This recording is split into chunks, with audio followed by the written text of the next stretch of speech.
Do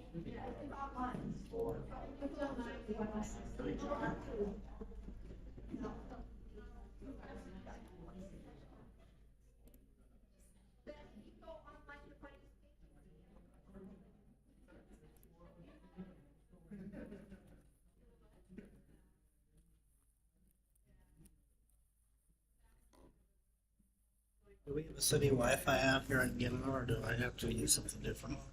Here I think it's just the Hubler. Or the Public Hubble. one? Yeah. Ooh, I'm told not to use public. They get tested.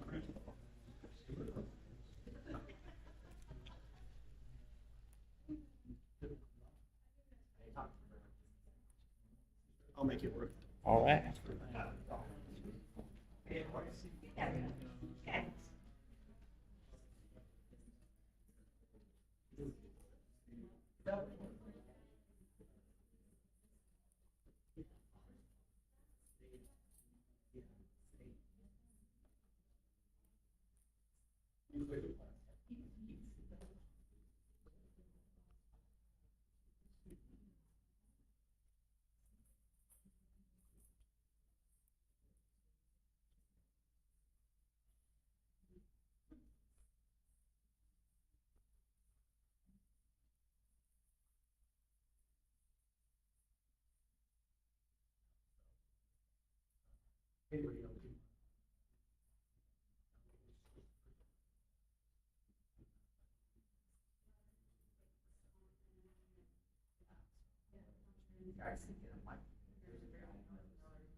How are you again?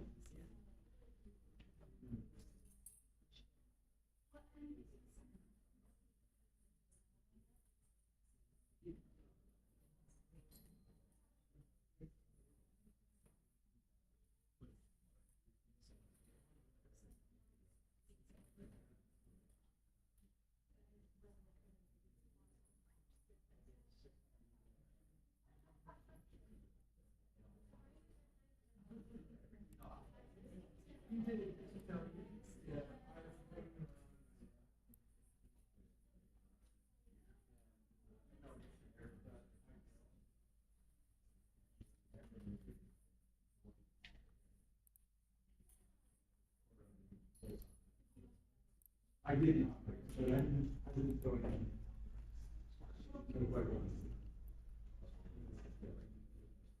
Appreciate it.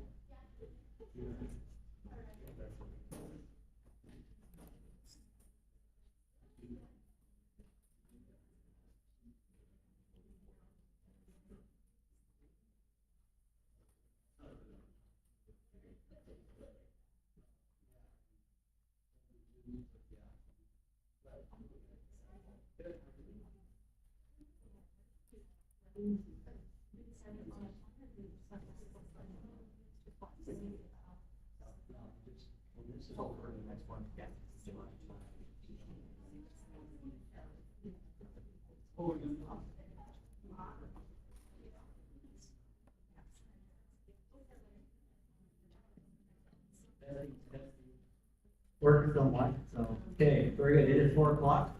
So Is we that are computer going to the begin. one that's being projected? Does that have internet access? Yeah. It It would need to still connect, but it should be just fine to get through Wi-Fi. Here, well, and just some brief comments for me. I won't take the full 30 minutes, I promise, so that we can get along in the process. So I do just want to recognize Raylan North, our finance director, and all the time and work and effort she's been putting in.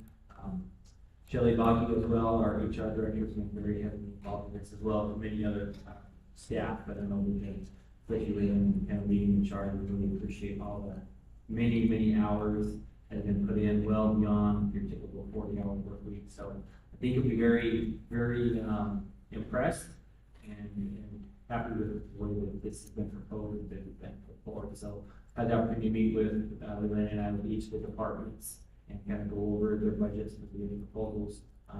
Do have a balanced budget before you, so excited to go through that and go over each of those expenditures and costs that are being proposed, the expected revenues that we have city and going into this next year. We're very very healthy financially, and we plan on continuing that, doing so. So today we will outline this before you, who we will hear from in their presentations. If you have questions, maybe best to write, kind of maybe jot those down at the end of the presentation. We'll be questions. And then just to give you a heads up, I will at the end of our meetings next week, at our meeting, right? Correct? Sometime. So we'll be at the end going over fund balance, the additional fund balance we have, and some requests for that. So there'll be at the evening or discussion as well. Presentations of the council, the final decision on this screen here. So this is what the YouTube stream can see. We have some, again, very, But I don't have any way to very well crafted, thought show out to, proposals. show to John. Yeah. Part of that. So Does John have started, we could answer all your questions. Go through this. And again, thank you everybody who was here. Absolutely. Our city, voice of the Heritage present this evening. And then I have several days next week. We can just give them this. Okay. Maybe we'll just do it. Yeah, For that is all that I have. Are you listening? Are you doing? I don't have the agenda as a form. Oh. Are you? Yeah. Yes. Which one are you? I think I'm after the list one. Okay. And it's just like 2 PDFs. It's oh, my apologies. So yeah, that can be from the there council. next to the projector. If you just go up there and put your USB in. Yeah, and we'll kind of control that. We don't Speaker. You have it for the counter. You do have a microphone, so if it's streaming, so make sure you have that microphone on and in front of you, so that it can be copied or be heard and recorded. I believe we have covered the meetings joining via Zoom. Is that correct? So we have it on that also. So with that, who is? Are you up first, really? Very good. So I'll turn it over to you.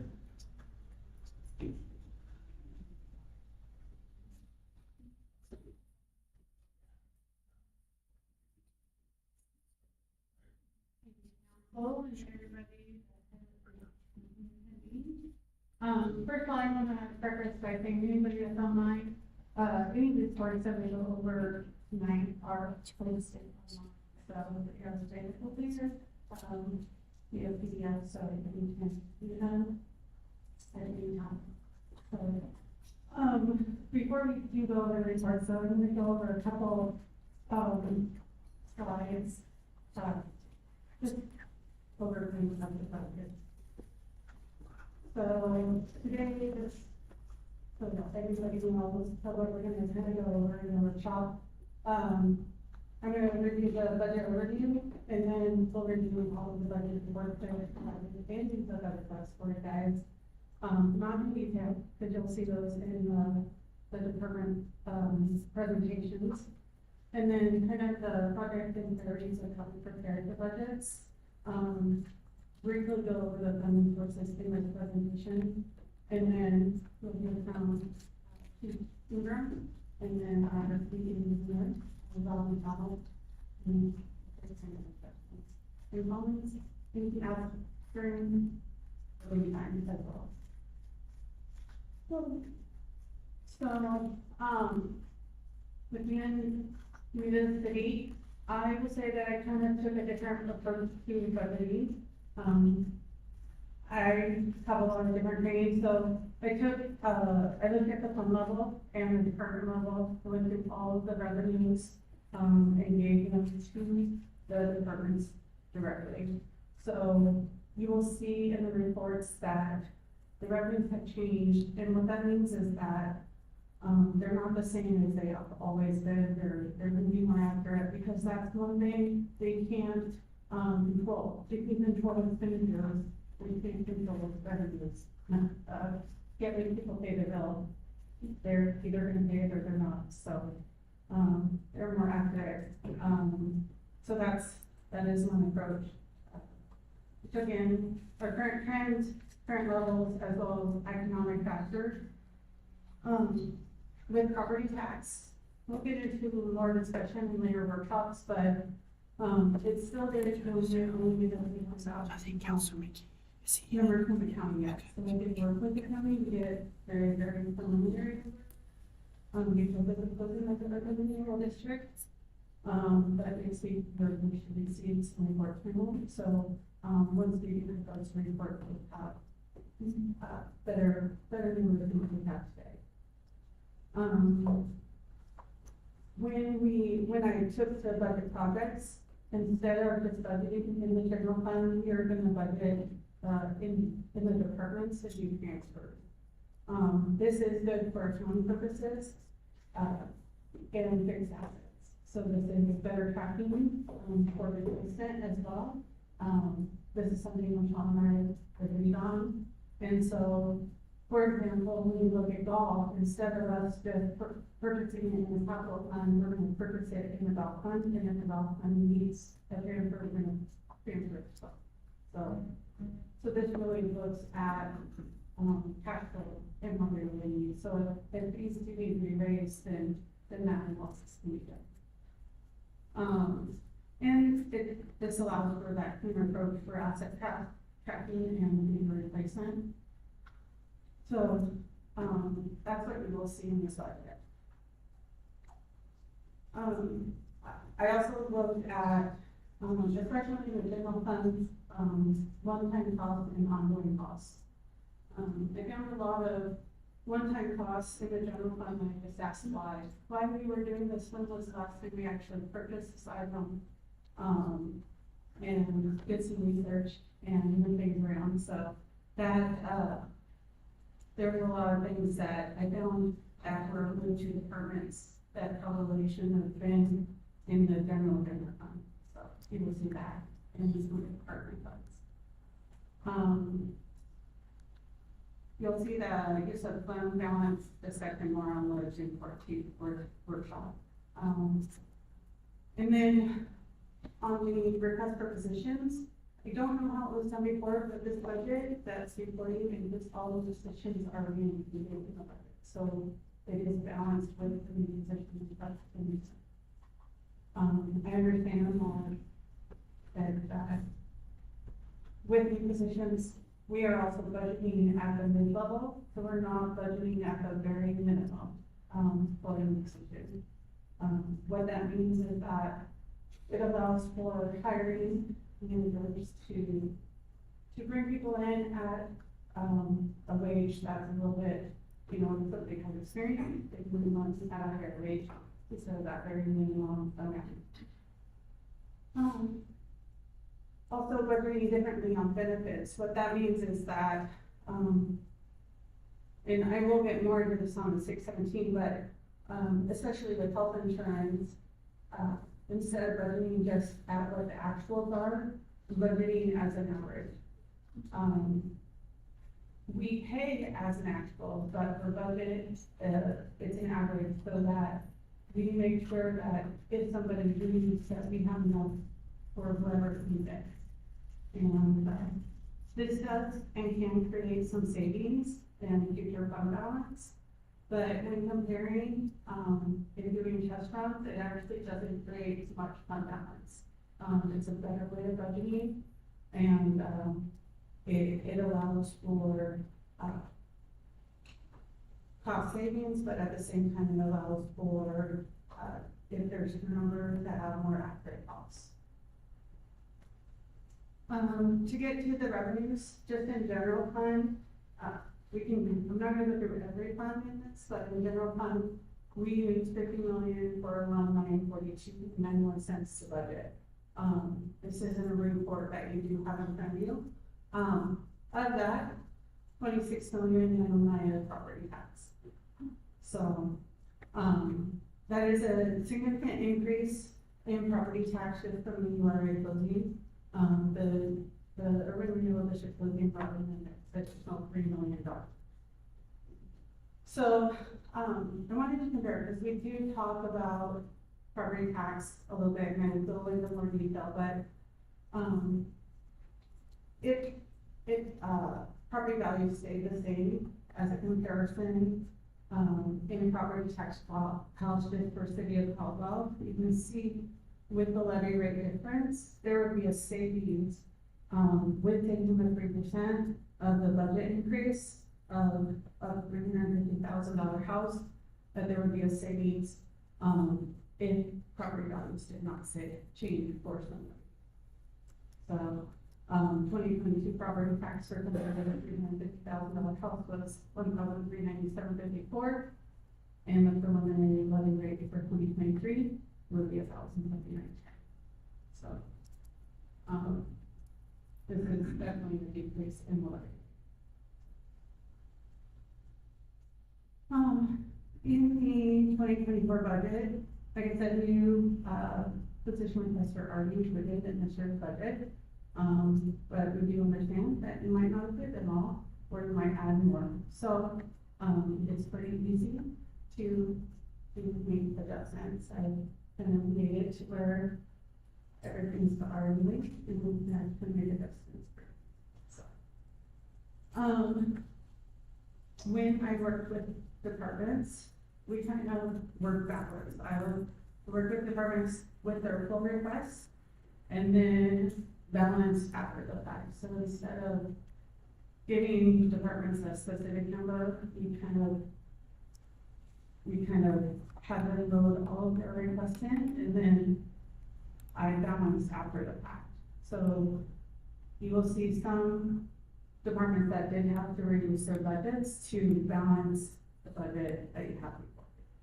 So if you do need to add something, we do have items that we could add to the budget. So if you need that. I will say, just as a future thinking on this budget process did start late, only been sitting for 6 months, I'm still learning a lot. However, next year's budget kind of thing is starting in January. We're only 6 months for next year's budget. So, coming quick. This is just a chart of, you can kind of see how the levy rates are working their way.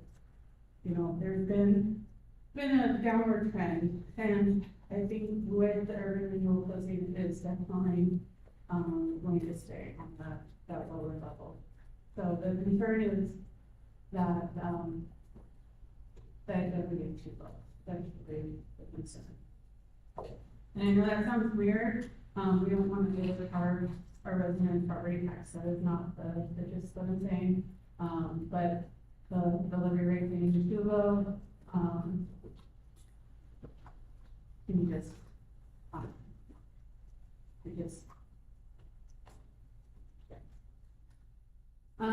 for projects and priorities, kind of where the budgets have highlights that you're gonna see in the projects and priorities, you're gonna see employees, as a highlight, with the pay raise, with the COLA and the cost and compensation study. That's gonna be a big portion of the budget. You're gonna see departments looking to meet current standards and before adding new projects. There's a trend of adding training for current employees. I saw that across the board in a lot of departments. And then replacement of equipment. That's minor tools, laptops, and fire and police equipment. So that's kind of where you're gonna see a lot of the spending increases, within.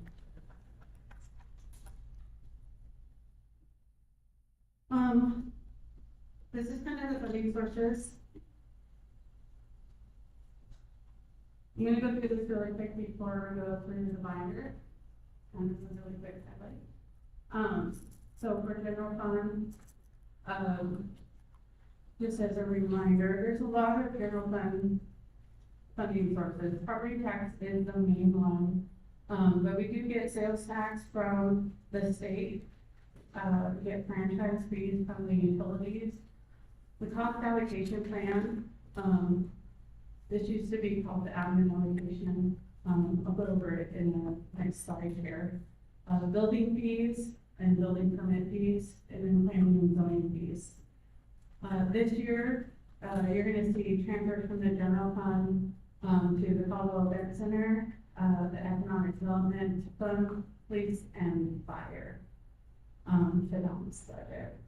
And the transfers to police and fire, part of that is because instead of reallocating the sales tax this year, to police and fire, we're gonna look at it as a full fund, concept.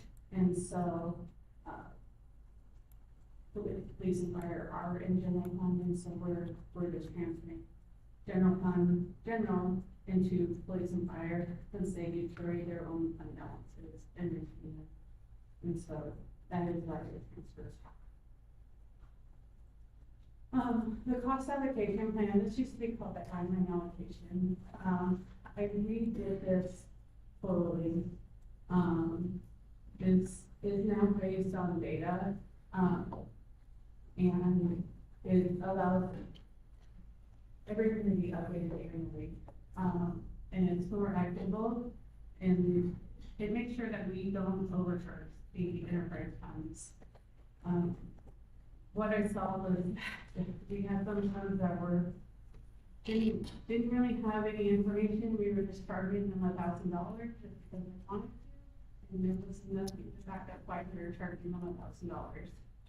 And so this was the data behind why we're actually charging the fund money for the cost allocation. This is essentially 50% of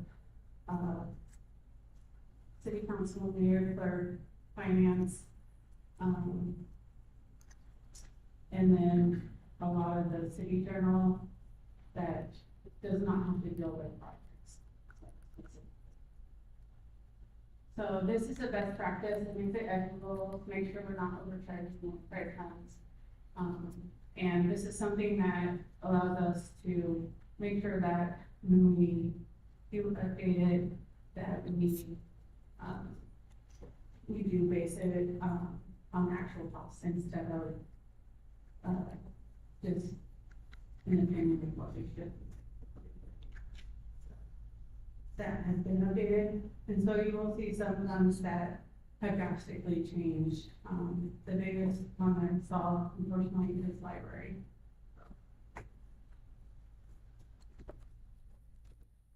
Another fund source is the special revenue sources. These get both property tax and other sources. So this would be like streets, library, parks and rec. So they get gas tax, lease revenue, also where airport is. Rent revenue, this is cemetery as well. So, they use both, they're subsidized by both property and sales tax revenue, as well as other sources of revenue. And then we have the enterprise fund sources. A lot of these, most of these do not receive property tax or sales tax, and they're based on fiscal user fees.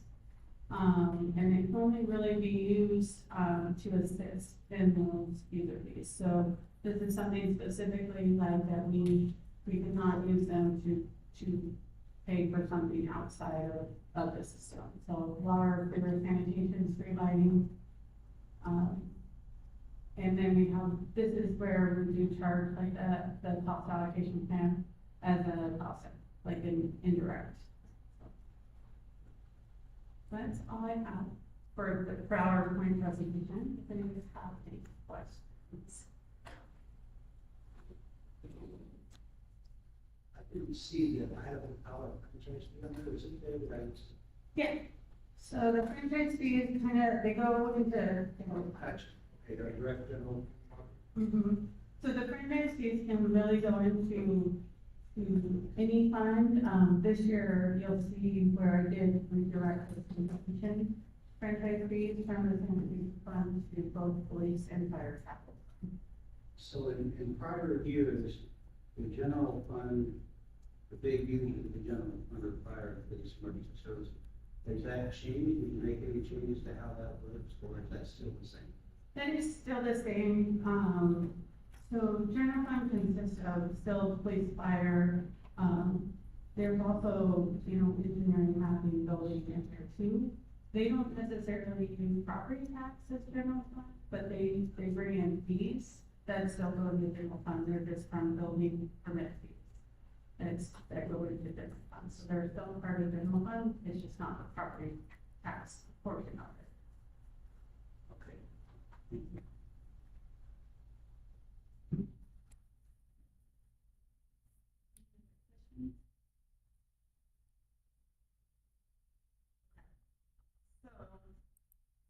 So, here, there's a lot of data in your books.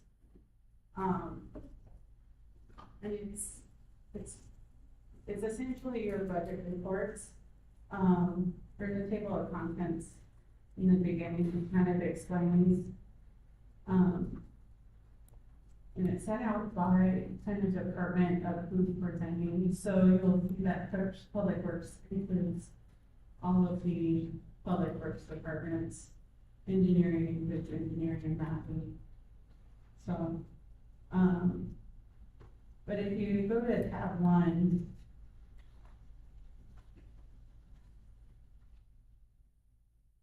so this report, for tab 1 is this, it gives a very thorough overview of general fund, and it is all of the departments that are in general fund. And it is both revenue and expenditure. And at the bottom, you can see the total revenues and total expenditures and the use of fund balance. So in this budget for 2024, so it has 2018 actual, the 2022 actual, and then the 2023 budget, and then the 2024 budget that we are proposing to you. So for the 2024 budget, we're proposing to use $181,000 in fund balance. And this is every budget breakdown, and the total revenue and it has police, fire, and each of the departments and the general fund.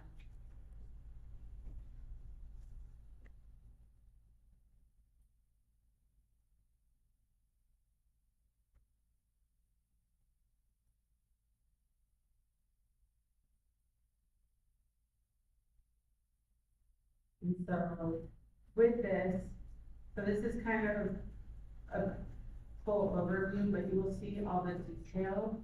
So if you go to tab 4, this is all the revenue.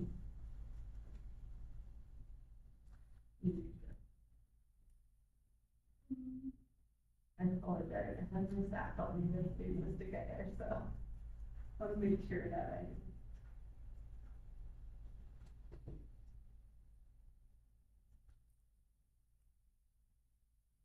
these are all the expenses.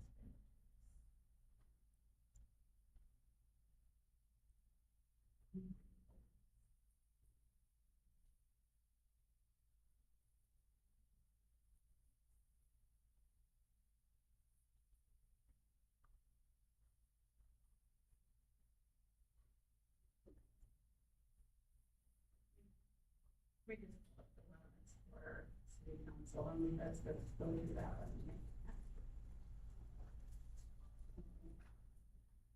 Under tab 6.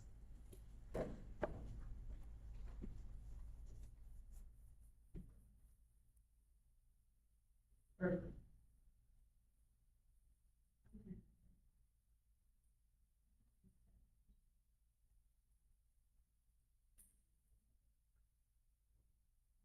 Okay, so under tab 6 is mixed. So this is all of the expenses and the expense detail. So you can see a breakdown of every line item. We budgeted by line item, so I apologize. We budgeted by every deal. So you're gonna see a budget line item for every jail, but so you're gonna see the salaries, the health insurance, You're gonna see for every report, every department, you're gonna see that. So you're also gonna see the summary, you can see a summary in there.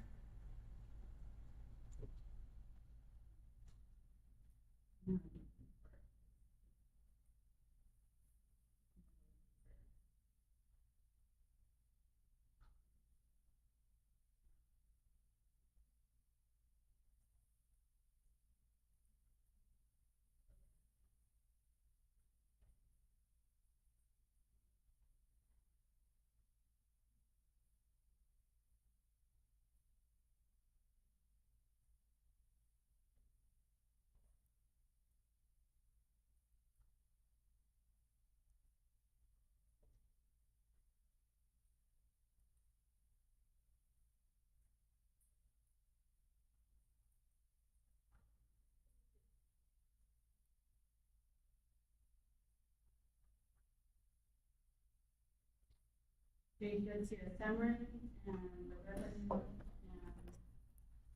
the total expenses by department and everything. And you might have to. Look through the report. Reports in different funds.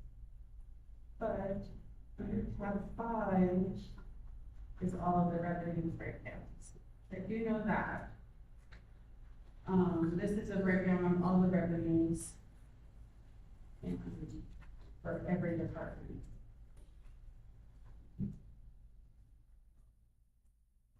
And you'll see the same format where it's 2018 to 22 actual, 23 budget, and then 24 proposed. You're gonna see that same format on every single one.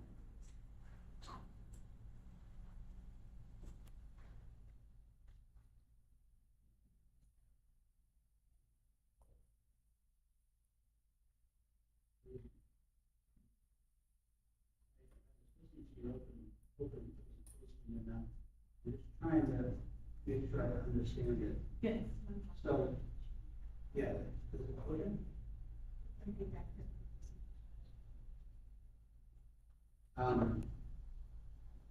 Say the police department side budgets for 6 cars.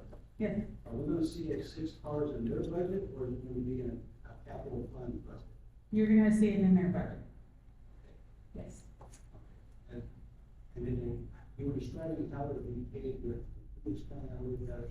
So it's gonna be a transfer to the police department essentially. So for example, say that the police department did not have enough funds in their budget to cover the cars that we budgeted for.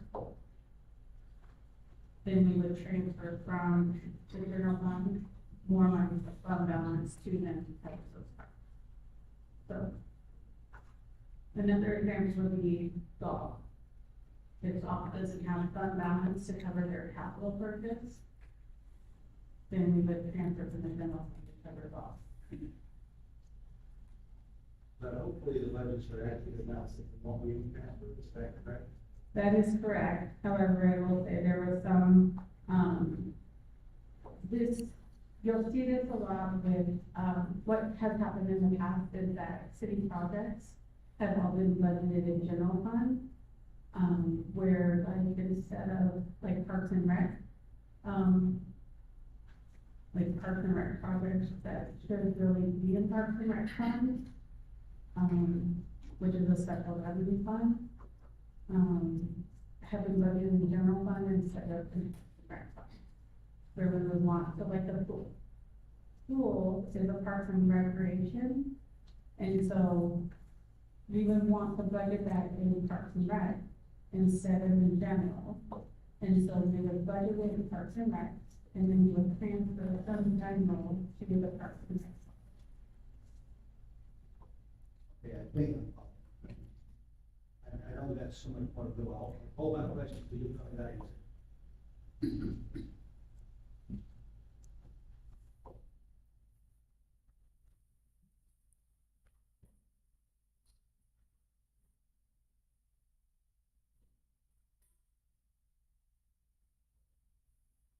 Then there's a lot of reports year, and so that's why I gave you your budget books today, so that you did have time between now and next meeting to go through them and ask questions as well. The next couple of workshops as well, so because I knew that you guys probably needed time.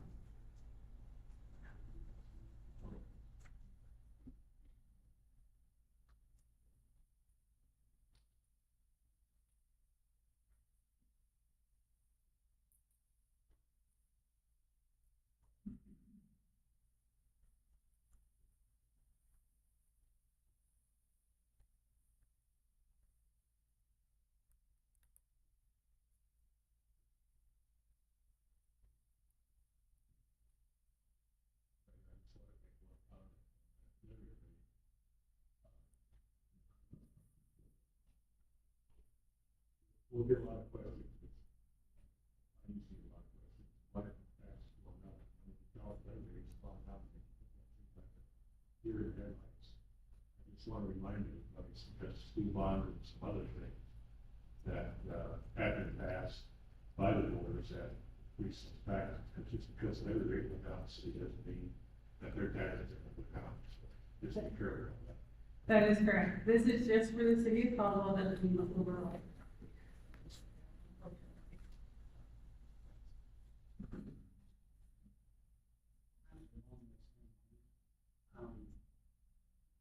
I saw that the budget was based on us taking the 3%.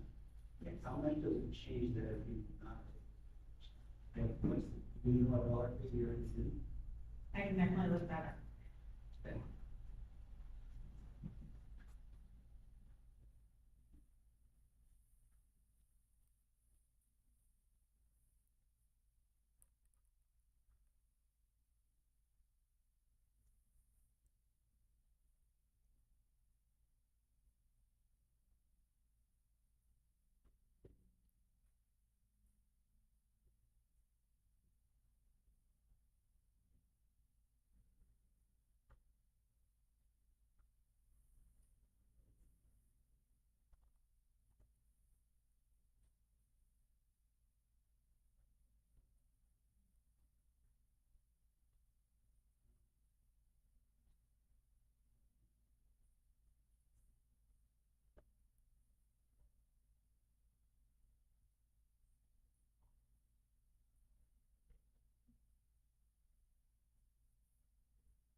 Well, this is, Mayor, while this will completely answer your question, Council, but that that 3% that she's looking at is that max, that you're allowed to take each year at the city level. So with our budget this year, the biggest difference is the urban renewal area that's sunset this past year, or I guess, well, this year. So, with the legislature, you're aware of that bill, so when that sunsetted, that added a significant amount of property tax into the city budget, and property tax value. That's counted as new, growth, as you know, new growth, you can't take the full 100% that first year. So with that urban renewal area sunsetting, you can only take 80%. So I don't know the exact numbers, so let's say that it was $10 million, just to make it a round number. So you are only allowed to count 8 million of that 10 million. So even with the 3%, taking out full 3%, the tax would still significantly lower because you know that 80% of it would go for urban renewal rather than that full 100%. I'm sure they indicate some of that more than just wanted to cover those. So for the 3%, it would be $638,650. I think what that amount would be. The amount that we're getting from, essentially, that we're estimating. Everyone, and give that to you, is $3,532,200. Something much of it, see.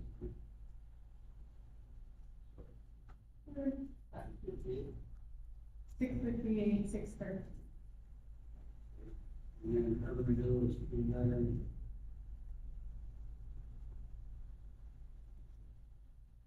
$3,532,005. And then you have new construction and annexation, which right now what I have is estimated. And those. Maybe that urban renewal number is that 80%, right? Yes, Well, if it was 100% like that, total cancer, but it could have been about that 1% reduction.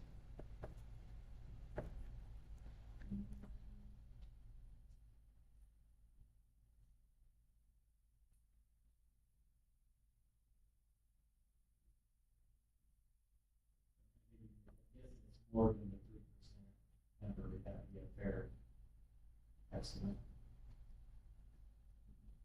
probably, yeah.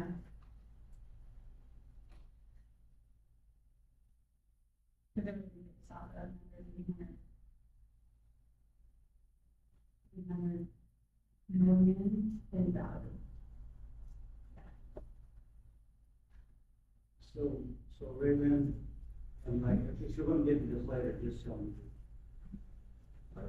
If you're gonna get into this later, so total general revenues for the current budget for 2023 was 35,994,000. And then projected revenues for 2024 budget year is 50 million, estimated, 14 million more than last year. I'm trying to figure out where we got 14 million more from last. So there's a couple of reasons why that is. So almost 7 million of that comes from, urban renewal, I would say that. So if you look, on the summary sheet, under URA projects, You were looking for that. Oh, you already found. Yeah. All right, well, so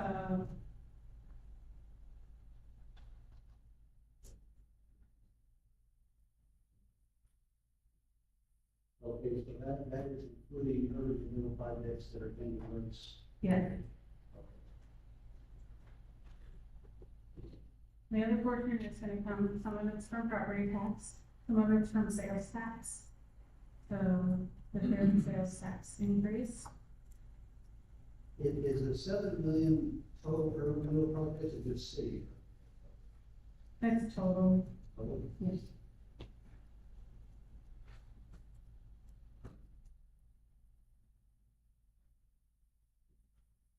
Probably have more than. So it's a lot of membership, like a lot of reports that I need that is front. Yeah, I'll do it.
So the big thing is there's a couple of things with general fund, so, through the general services, which is where, the facilities budget needs to be budgeted.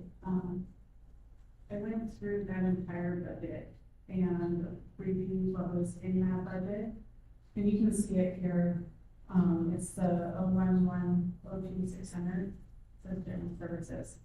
It looks really high now, because it says for 2024 budget, 2.7 million, and that's because those are the transfer outs. That's why it's so high. It's high because 1.5 million of that is transferred out into police and fire. So that's why that's high. But, most of that, I moved to department budgets because a lot of that was systems that really should be in departments instead of really in general. So you'll see where like, I saw where like things, should have gone to the facilities budget, so it was moved to facilities budget, it's moved to department budgets. So like, for finance, it was moved, like our finance software was budgeted there, it's now moved to the finance department, so you'll see an increase in finance because of that.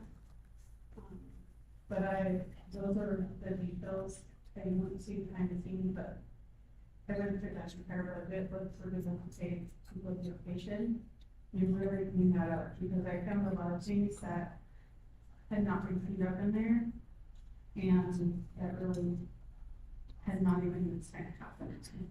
I also found, this is where I found, last year, we budgeted this school, and we used instead of using fund balance, we used, ongoing revenue, to budget for the city pool project, not that we're putting our scale for. And so now, for capital projects, we're looking at one-time revenue or capital fund revenue instead of maybe ongoing revenue, that we can utilize the revenue a little bit better. So that's kind of my approach, is with capital funding, to really look at different ways of utilizing revenue a little bit. So that brings up my next question, you're right on. In the past, for instance, the Parks and Recreation building in Frisco, we were aware for a while that needed to be replaced and we saved for it. So we were able to pay for it. Are the projects, and I believe we had some money set aside before we realized the pool would be so expensive, but I believe we had some money set aside going towards planning to redo the pool. Do we have projects now that we're planning for, that we're setting aside money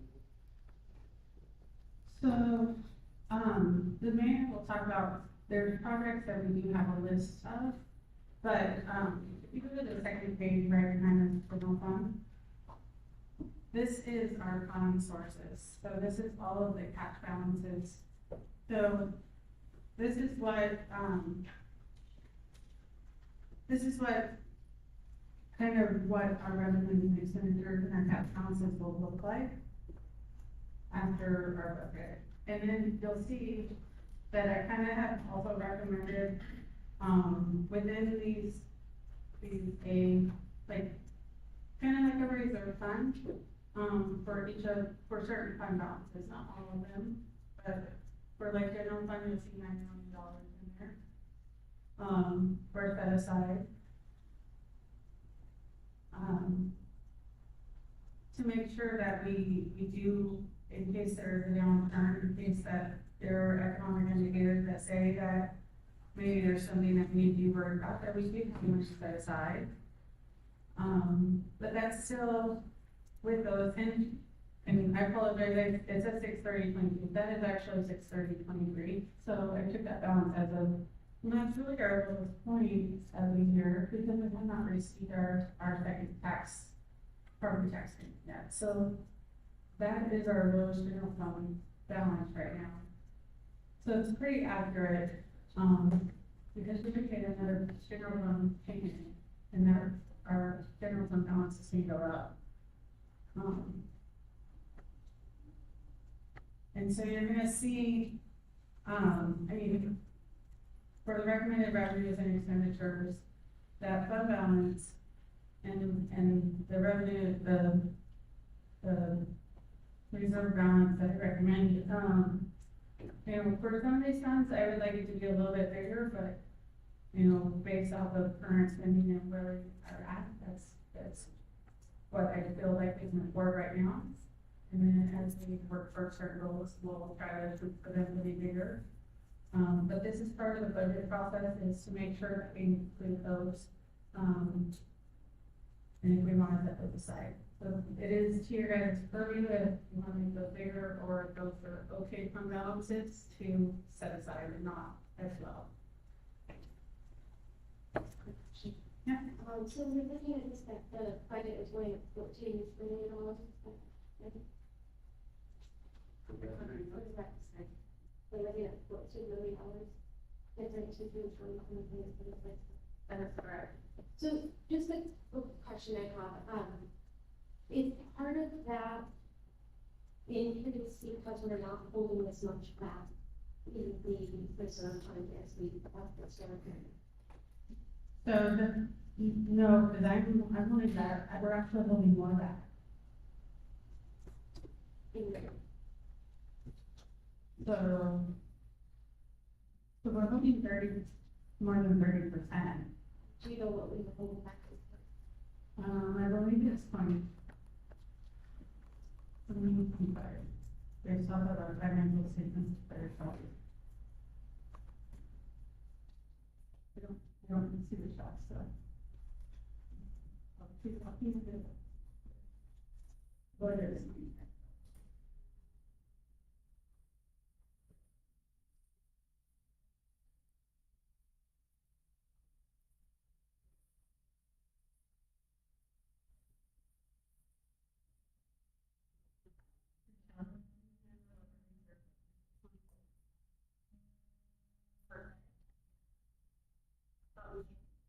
We did a little bit of 20.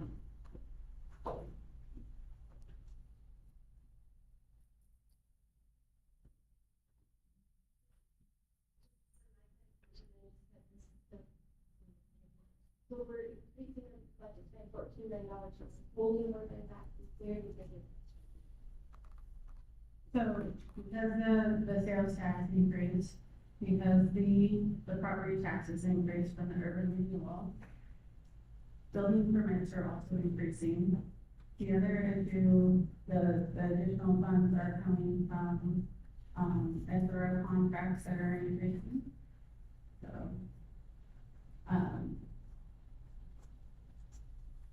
in the general fund, so the biggest portion, and then are you in the working money, are you taking into account the, urban renewal 7 million?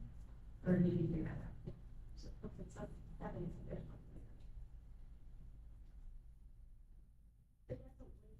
That is one time, yeah. And that 7 million is one time offset exactly by that same amount of expense, so. It's offset by that same amount. So in 2 years from now, we have to replace that. No.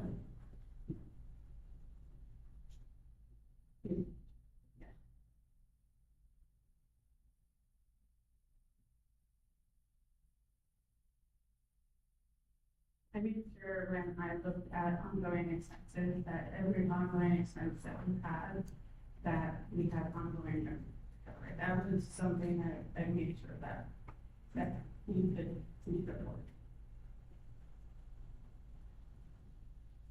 So I'm looking at our agenda here. Again, I'm trying not to get ahead of this. So on July 14th, we're going to discuss property taxes and what this budget looks like on property taxes. Yes, I will go much more in depth than how we're full on PowerPoint, everything, because I will have more information from the county that is much better preliminary, because I got this information from the county on property tax, back probably 3 months ago to start formulating our budget. And by statute, they really aren't, they don't have to provide me anything until next week. All right, that's good.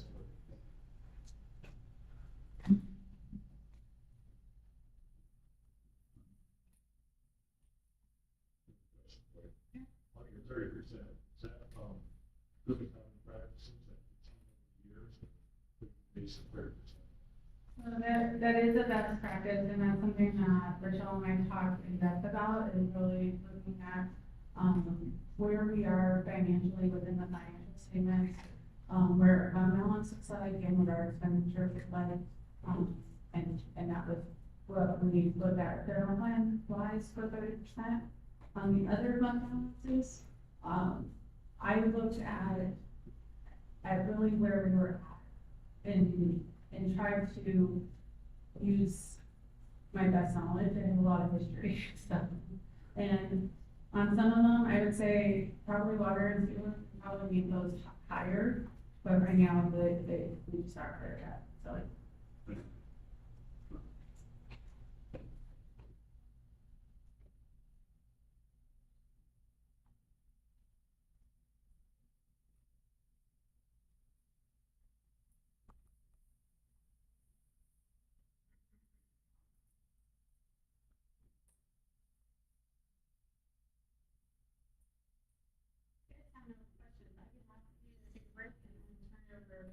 for that.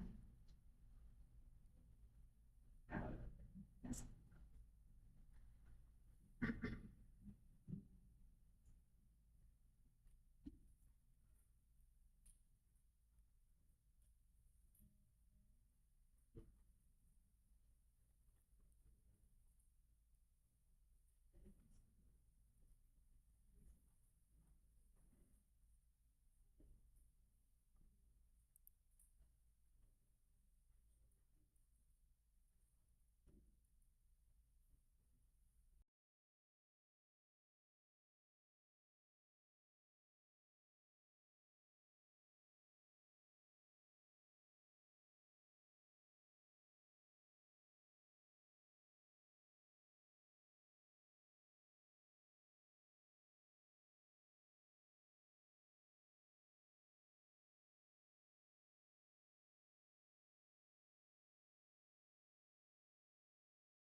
All right, good afternoon, everyone. I'm Rex Ingram. I'm the Chief of Police for the Caldwell Police Department. Mr. Mayor, City Council, thank you guys. I just want to say before I formally begin this, thank you for believing in us. Thank you for believing in the transformation. Thank you for believing in this. We pitched to you guys in the last year. It's been quite the year. It's been very busy. We've been operating at standards from 2013 with staffing and equipment and training and stuff like that. So this is going to be a very robust budget presentation. You're going to hear from my deputy chief today, who actually was the brainchild behind this budget, along with Ray Lynn and Lieutenant Dave Ryan. But let me just go over a quick overview of what we're going to do. Do you mind if I just not use the microphone? Okay. First and foremost, I want to express my deep appreciation for the continued support and dedication you have shown towards the police department. Your unwavering commitment to public safety has allowed us to serve our community with the utmost professionalism and effectiveness. The police budget for the upcoming fiscal year is meticulously crafted in alignment with our mission to ensure the safety and well-being of all of our residents. It reflects a balanced approach that addresses the evolving challenges faced by law enforcement while maintaining fiscal responsibility. Key highlights of the police budget are including police personnel resources, equipment and technology, community engagement and outreach, and operational efficiency. So you're going to hear from Deputy Chief Caldwell in a couple minutes, and he's going to talk to you about the growth that's happening in Caldwell. We've heard over the last year, we're estimating almost 9,000 to 10,000 new homes are coming to Caldwell. And we are significantly behind the curve on all that stuff. So you're going to hear from him on that. You're going to hear from him on training. One of the biggest things that we're going to be introducing is increasing our training budget.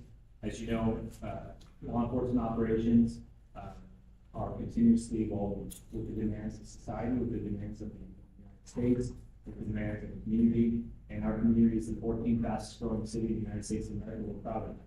And in order to police the 14th fastest growing city in America, we have to be the best, and we have to be the premier MC in this country.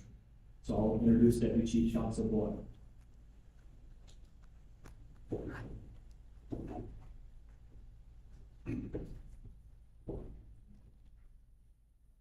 Good evening, everyone. Good evening, Mr. Mayor. Like the chief said, my name is Sean Caldwell. I'm the deputy chief of the Caldwell Police Department. So I put together a little PowerPoint. We're going to go over kind of our budget proposal, and it really just covers kind of our big line items that we proposed for this fiscal year. If you are online, I believe Ray Lynn has also posted online, so you can follow along. First off, I'm going to start on page 5 and slowly just kind of go over some of the accomplishments that we've had this year. So I think the first one listed there is probably the most important. We created a deputy chief position to increase operational and administrative capability to provide infrastructure. So I think that's probably our biggest success of the year. We created a professional standards bureau to increase our training capabilities as well as our internal affairs. We created a lieutenant position, a new lieutenant position to manage the day-to-day operations of the Professional Standards Bureau. We hired 1 captain, we hired 2 lieutenants, we promoted 1 lieutenant, we promoted 3 sergeants, we promoted 3 corporals, we hired 6 lateral police officers, we hired 7 entry-level police officers, we hired 4 professional staff members. And this year we were able to fill all our personnel vacancies at 100% staff level. So that was a huge victory. It's definitely helped us keep the city safe and interact with the community. We also acquired some new technology. We partnered with the Clean Solutions Company last time to improve our accountability and operational efficiency. We created a new police schedule to allow for a training day every single month. In the past, they've only trained two times a year. We made it so they can train 12 times a year.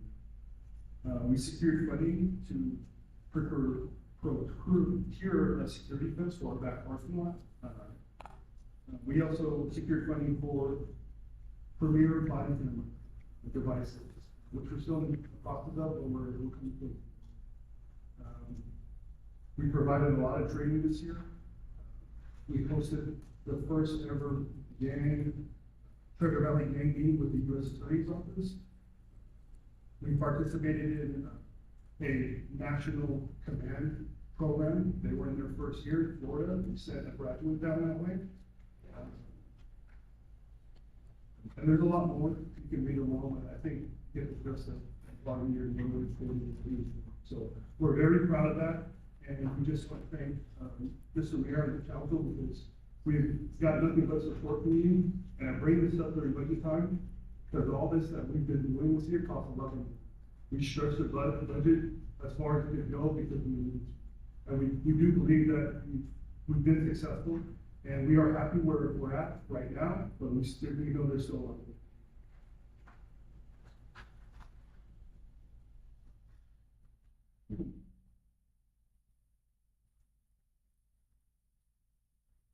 All right, so if you go to page 7, it gives you a snapshot of our budget summary, and I basically break it down into 5 different structures. So our salary budget is just a little over $12 million, and that covers or includes our overtime. The operating budget is pretty much everything else that we use for training, equipment, anything else you can think of. And then in there we have a request for new positions, which is what we're going to be proposing today. And the cost for that is $793,256.36. We also include in there the proposed 5% COLA, which makes up $470,000, $384.92, and then also the compensation study, which is about 6%. That's going to be in our budget, so we get that study back. So it's a little over $500,000. So the grand total is nearly just below $18 million. It's kind of what we're looking for.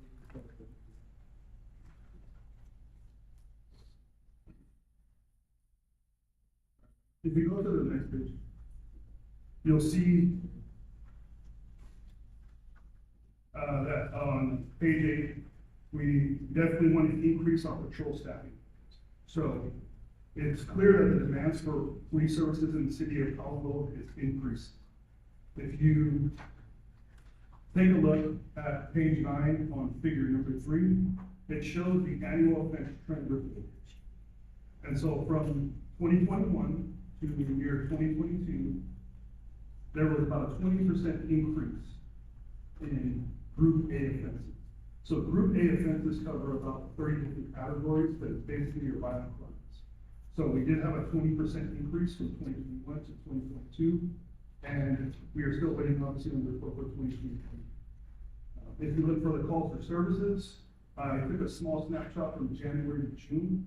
Our calls for service for 2022, we were at about 19,184. And in 2023, this year so far, we're at 21,330. So that's about 11% increase.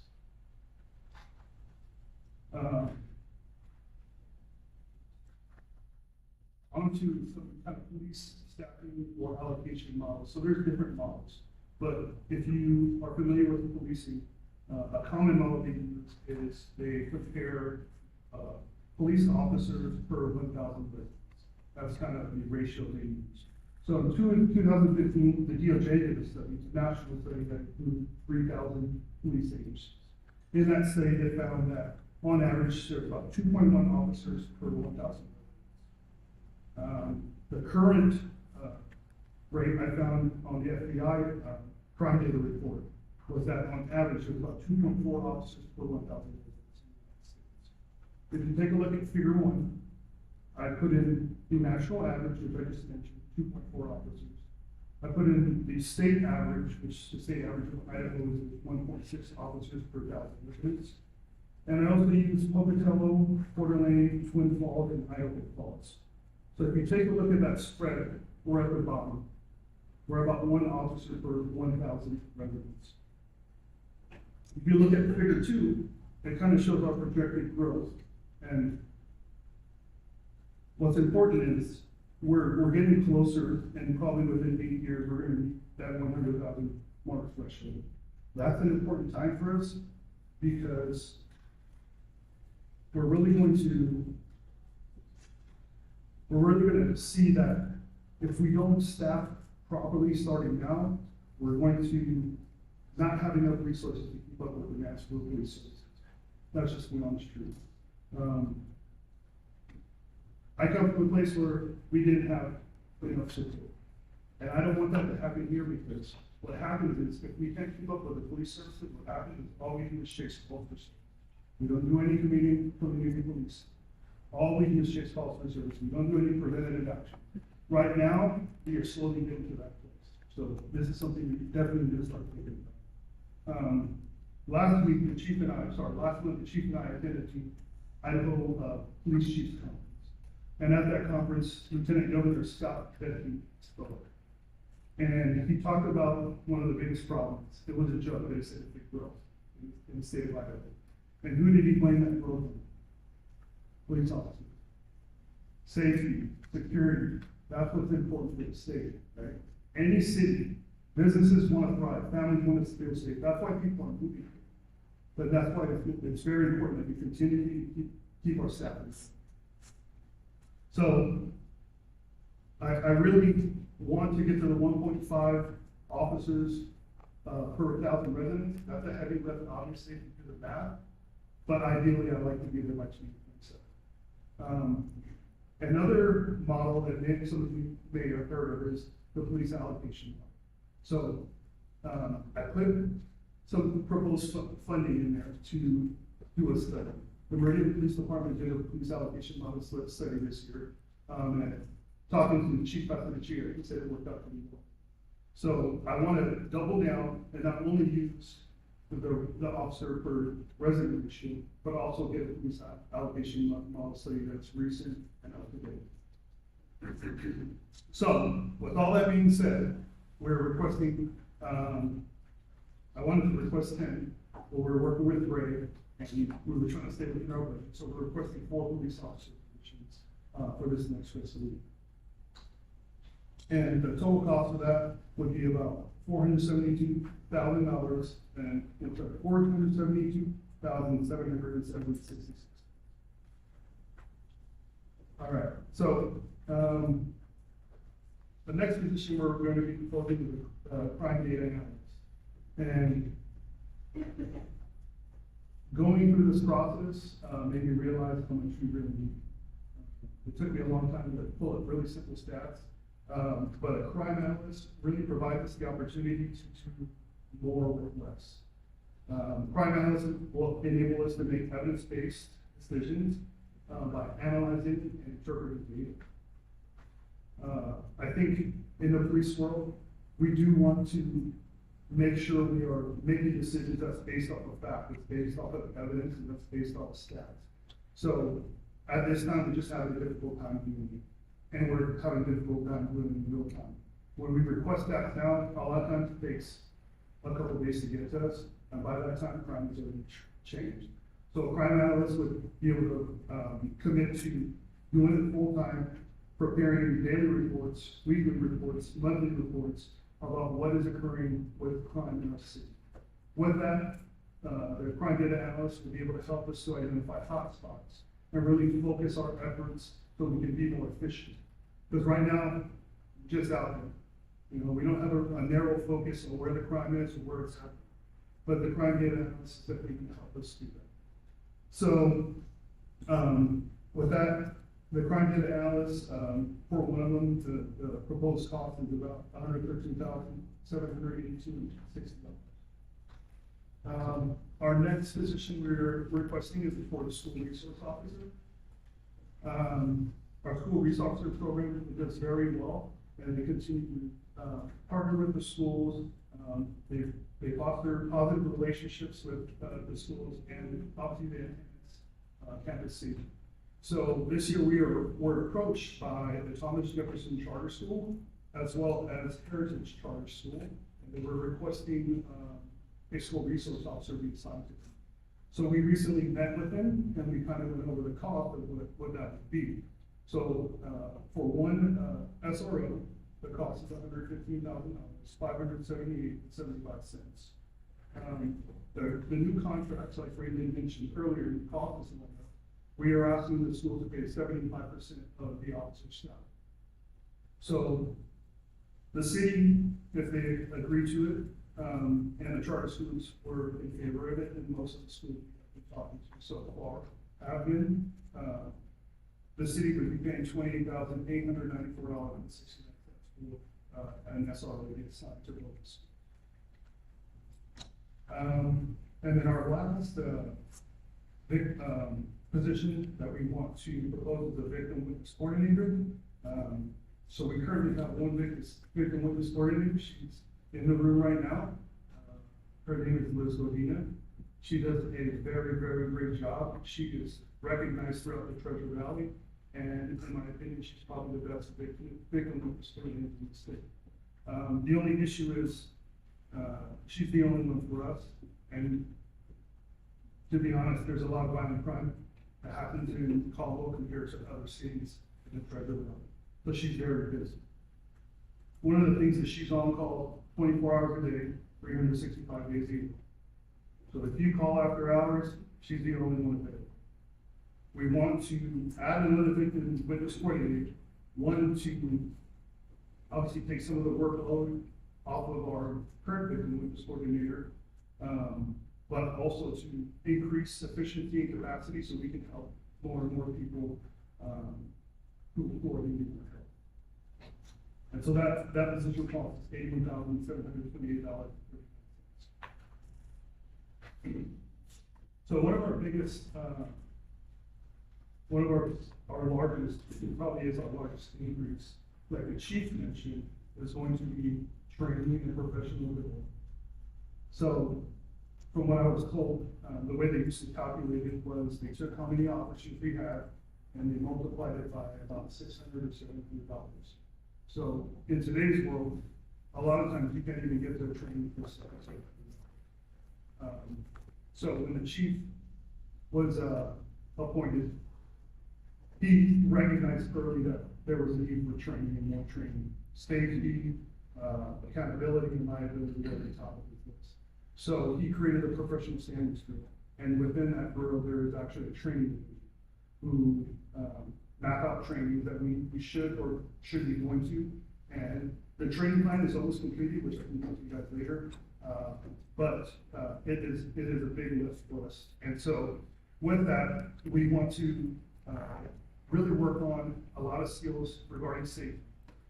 And that comes down to hard skills and soft skills. So the practical skills that you see every day, that keep us safe, the shooting, the moving, we're still at a high level doing that. But I think some of the more soft skills, communication, de-escalation, we're definitely a lot of things you'll see in the training budget though are one-time costs, because our vision is that we are going to train people to be subject matter experts, and then they can come back to our police department and teach all our police department, so we don't have to go outside anymore. Right now, we're not there, but that's what our vision is for the future. And so with that, we're going to be going outside of our training. I think for us, part of it is good too, because we've got talking silos, talking to people at Caldwell, where all you do is training Caldwell, you're not really getting the perspective to see what else is out there. And I'm not saying everything out there is the best, but having the perspective to decide, okay, that's pretty good, this will work for us. So that's kind of what we've already started and we're going to continue to do. So the projected cost for our training budget, last year it was $70,000. This year we're proposing $268,000 for our training. Onto our fleet. So fleet management. This has been kind of an issue we've been dealing with in the past couple of months. And so I've kind of reached out to, some other agencies in the area, as well as kind of did my own research.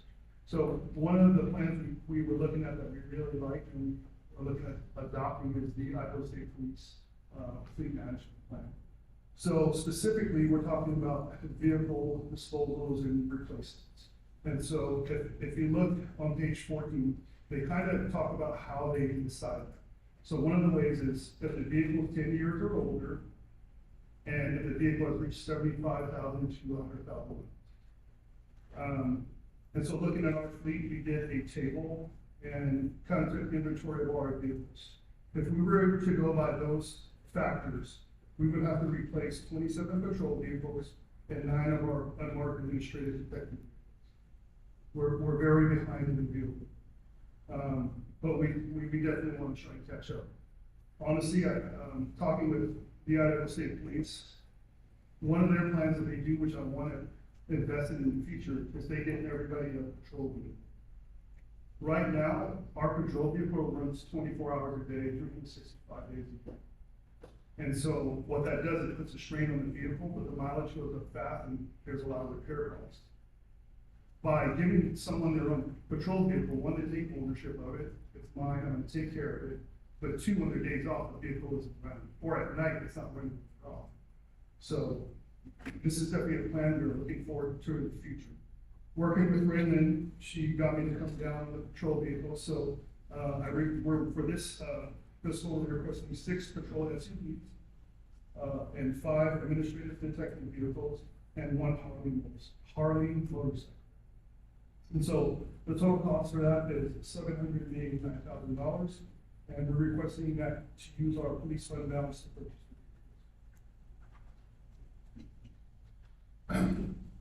On to capital expense. So just another de-escalation tool is the new tasers. Currently, the new model called the Taser 7 is a lot different from the older model, the X26, for a lot of different reasons. But there's 2 cartridges that come out now if you want to use them. Also, the way that you do spark test, which is how you make sure that it's working, is different. Before, in the old one, you pull the trigger and it spark. Now, if you pull the trigger, it's going to fire a cartridge. So there's a lot of issues with training, and we had a plan in place to slowly implement a specific amount each year, but I think it's just easier and safer if we just implement them all at once. And it sounds like we got some money in our capital expense fund to do that. So currently we have about 57 Taser 7s. We haven't rolled it out yet for training. But we're requesting to purchase 42 of them, and they're gonna cost about $130,000. So, again, I just want to thank everybody for severing Caldwell for hearing us. Obviously, we just went over some of the big money items, but there's obviously a lot more line items here. So I'm going to bring the chief back up, and he's going to finish up, and I'll stand back here. You guys have one.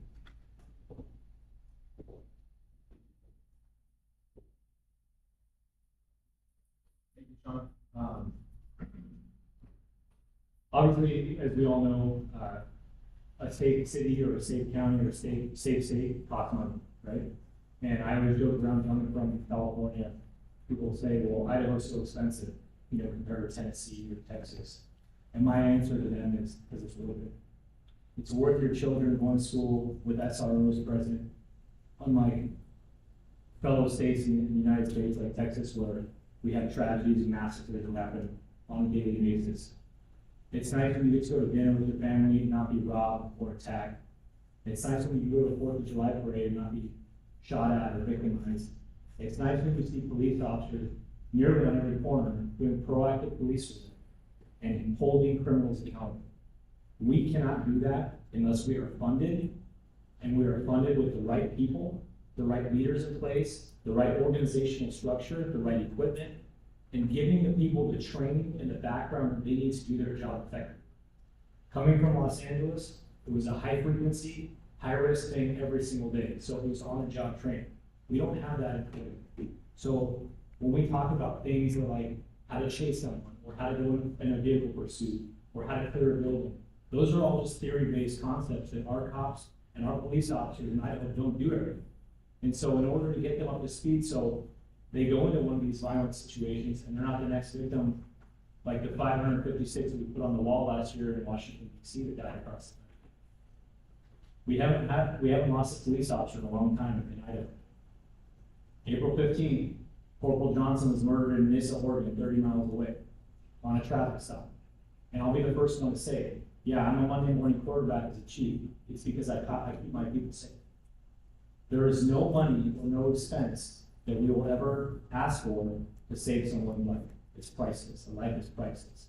So I know this seems like a lot. I know we, city council, you have a lot of questions, and that's great. And we want to answer those questions. But like I said in my opening statement, we are significantly behind the curve here. For the first time, I want to underscore some things. For the first time in history, we are at 100% staffing levels in Caldwell PD. When I took over July 1st of 2022, we were down 15 police officers. In 1 year, we've had 15 new people onboarded, going through police academies. We've established a relationship with the Ada County Sheriff's Office, which has never happened before. We have 4 recruits in their academy for the first time in the best academy, no offense, really, to the ISP Academy. But I believe that is the most robust training program in the state right now.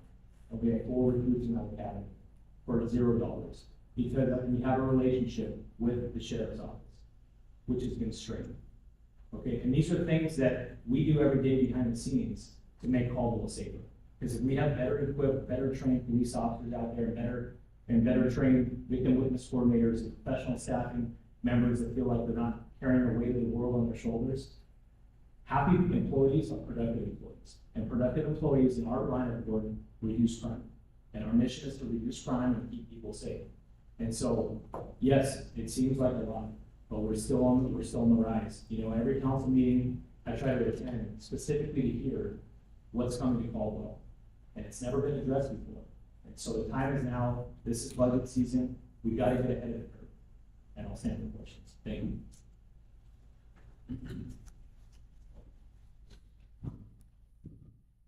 You've, like, maybe certified there was a threshold population where there might be some extra money available. What that threshold was, it was a 90,000, 100,000 population, and something gets in, gets an outcome funding. I don't have the answer, sir. I'm sorry. We can research that. Yes, sir.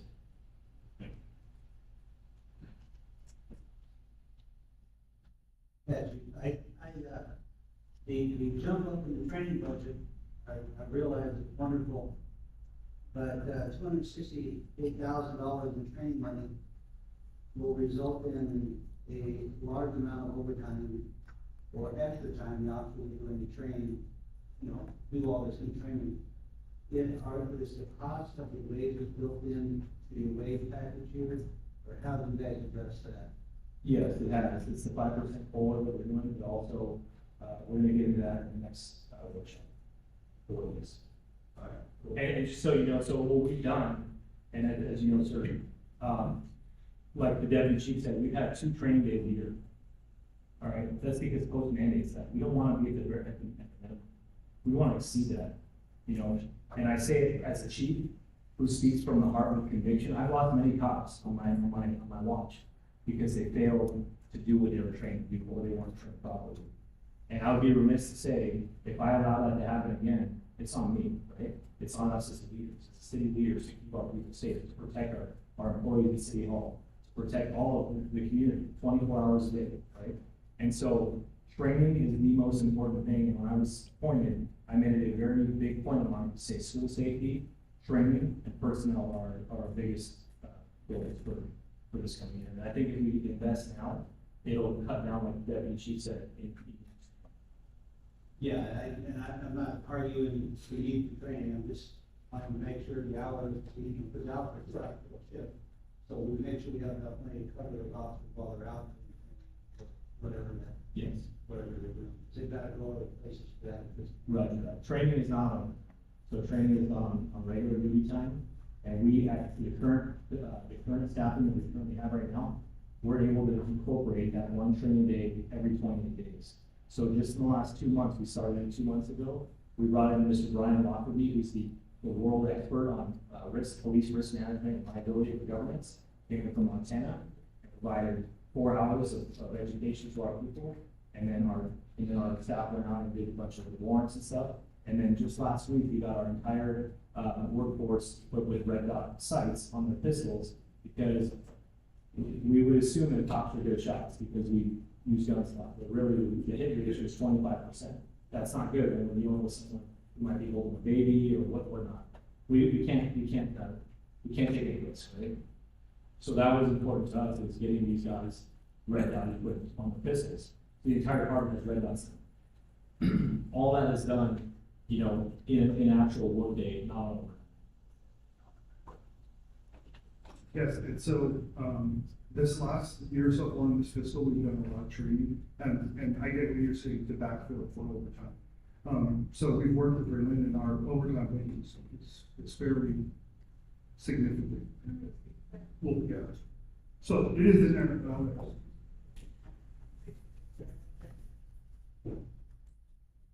So we did make some, for police budget, for person, we did make some changes. We are moving police from the 171 at OSA to 160. So when we do that, we do actually increase our overtime significantly. Because they're not 171 anymore, they're 160. So they're still 28 days cycle, but they're 160 hours instead of 121. So their overtime, if I recall, for patrol, we increased it from 100 to almost 125,000. So, it's what we did. So, are they still doing 171 days? They're doing 160. Well, yeah, are the works 171 to be paid overtime for the 11? Or did the shift change? So we changed 2 months ago. So the way it was is they couldn't make overtime unless they actually worked 171 hours. Right. So officers were signing up for overtime shifts, and then they had a day off later on employment period, and then they're not going to be overtime, so they feel like they're being taken advantage of. And so what we did with HR, Shelley and Braylon is we bumped it down to 160. So right now, patrol, the way it is they have 11 hours built into that as smoothing hours, and police will call it smoothing hours. There's no, because they're on 12-hour shifts, so now they don't work 8-hour shifts. Right. So essentially, they're working right now they're on a 5 12-hour shift schedule, and we're working with the FOB who's here right now to make it a little more feasible for the rank and file to actually to accommodate their busy schedule. Because what's been happening is when they work 5 12-hour shifts, they get burned out. So then when there's an event at Indian Creek Plaza or the rodeo or the parade and we need max deployment, what happens is they're like, I'm tired, I just can't work. We're being burned out. And so we're trying to work with the FOP to ensure that it's equitable for everyone, and we're not losing the other departments like solely like we have, and we haven't lost anyone last year. But we have had to increase the overtime budget because the demand, I'm very demanding, right? My expectations are very high for our staff.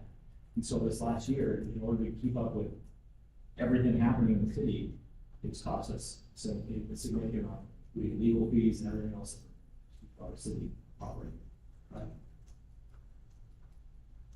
Chief, I want to talk briefly about those 4 extra officers, and I appreciate that you're working with Waylon to try to bear down. You said initially intent, Chief. 4 is a bare minimum.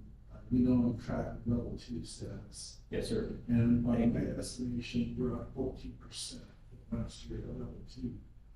Which means the number of police officers we have working, they're getting run ragged to the point where they can't even keep up with the call volume. So I don't know if this is a question so much as it's a statement. Again, I thank you for working with staff, but 4 just seems like almost too few, given the growth, given the increase in level 2. You want to address that? Yeah. I appreciate it, sir, and I appreciate your commitment to keeping all the data actually coming out by many that want for too. So level 2 means we only handle priority calls. We don't do any proactive enforcement. So if one of our officers is driving down the street and they see a guy who they want to talk to because they think he's a gang member or he's a wanted felon or something, they can't do that, and you have to go handle the priority call. And so the ball gets dropped, for lack of a better term. And we wanted, obviously, 10. We also understand that fiscal responsibility is very important. So we don't want to be greedy in some sense. We cut off 2 detective positions out of that, that we asked them to balance the budget.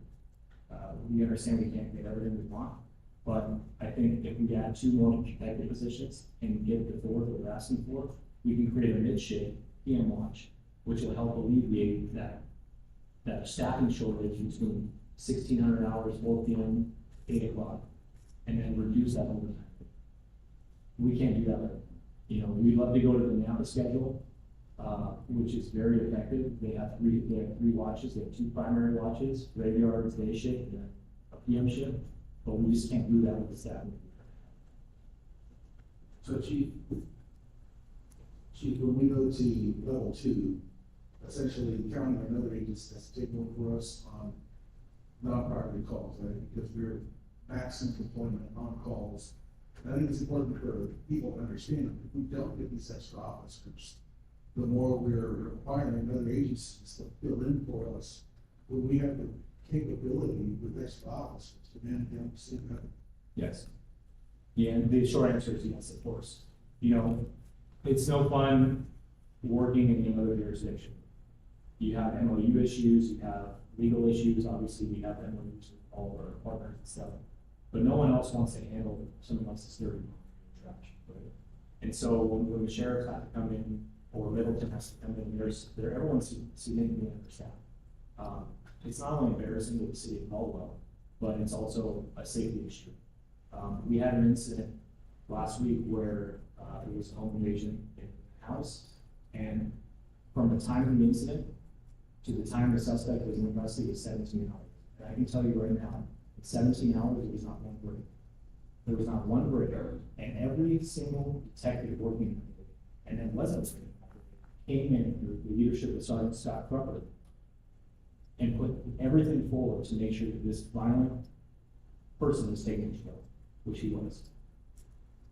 That, in layman's terms, we could say that's almost like a wildfire, right? Where you throw all the resources on it. But what we're seeing in the last couple of months is a trend upwards of these critical incidents or violent incidents where it's requiring a lot of staff to attend. Now, I could easily say, you know what, we'll put a 1 police car there and then just try to solve it. But what good is that for the community, right?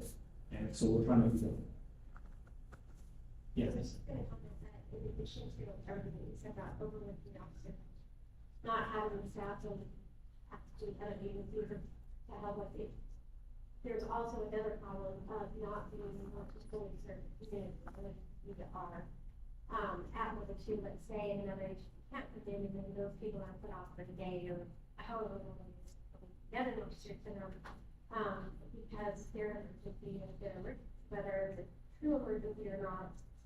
If it's a burglary report, whatever it is, if we can't get somebody out there, we are not serving the community the way that we should be. Correct. So my question to you is, with those 2 detective positions that we cut out, do you have a proposal for that to add those back in? I do, but I can have rid of it next time. Thank you. Chief of Mike. So if it's at council's direction that they close back in, then I can definitely add them back in. It would be, so there would be 2 options, like either we would be using fund balance or we would have to look at other. So Is it possible to see a proposal to make them on the other side by side and decide? This is what we have now, and then yeah, like, so the proposal said police. well, I guess just looking at the budget, as it is right now, and then the budget to see if It would be about $250. The same-ish. I can actually give you the cost. just so.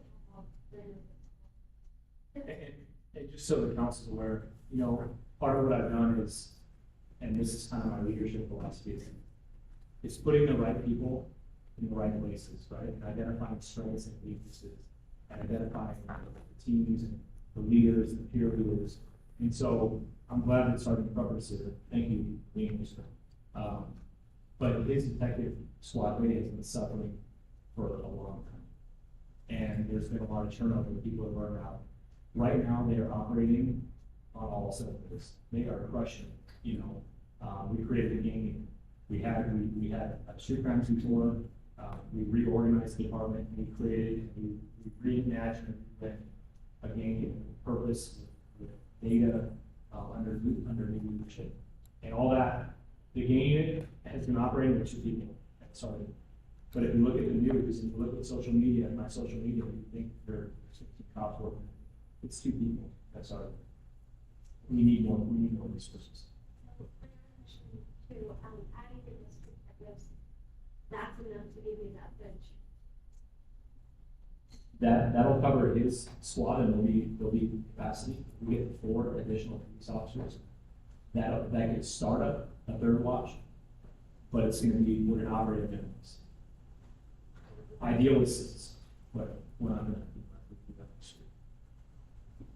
I'm just thinking about, alleviating some of the pressure that's put on the peak shifts and late shifts, just from the perspective, I know, from my own experience, how it's horrible sometimes when you have officers starting at 6 o'clock in the morning and then getting up until, 2 or 3 in the afternoon and then having to have lunch, and there's no relief until that 6 o'clock night shift, and even then, the system stuck there.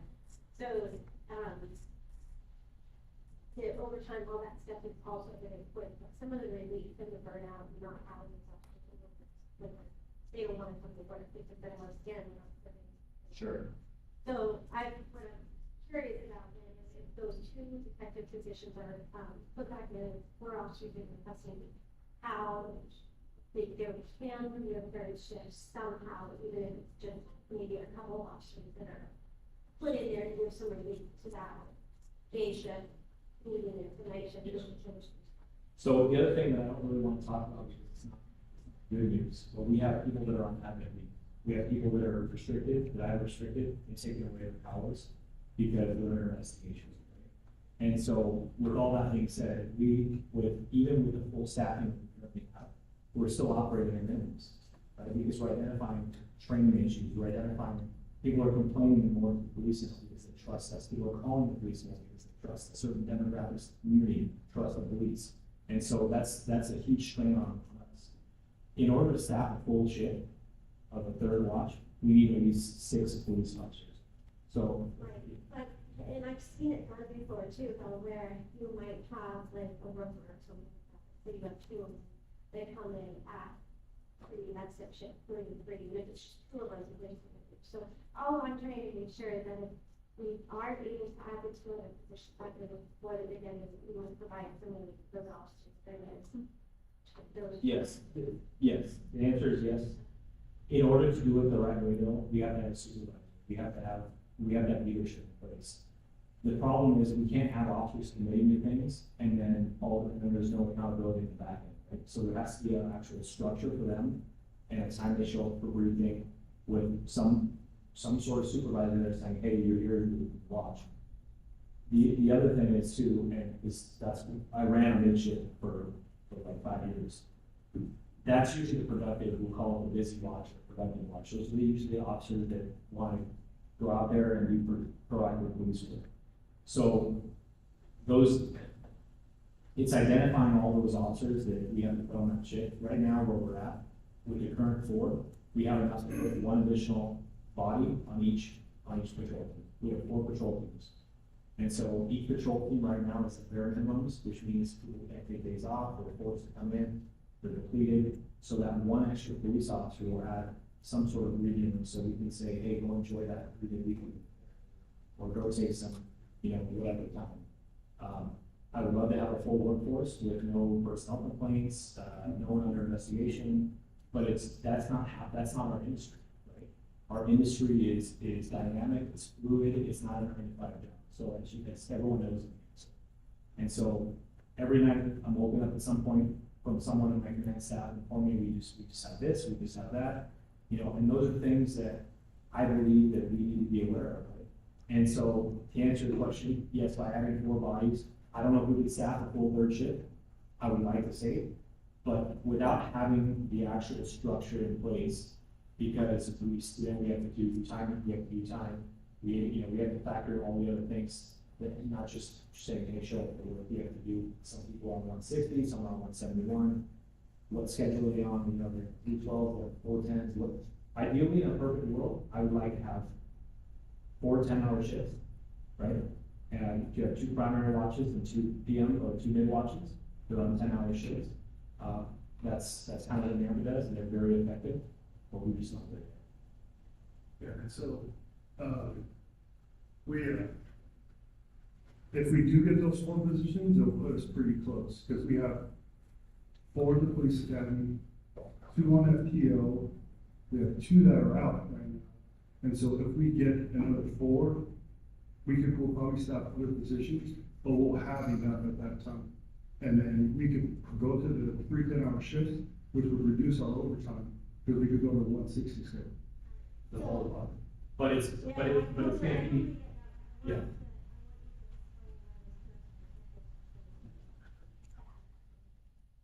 To add back into detectives? I'm sorry.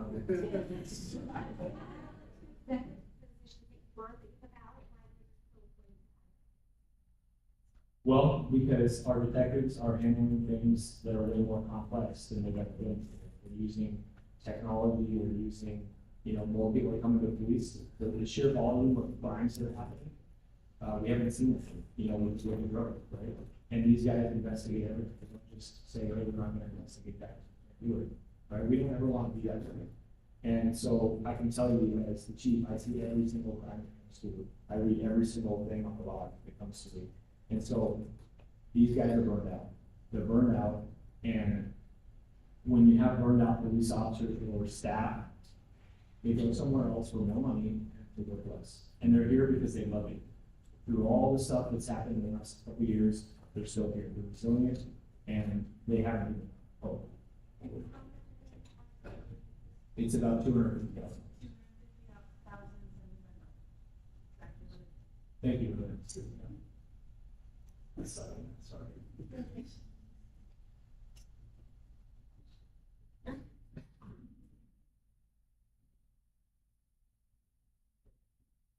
Any questions? Very good.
All right.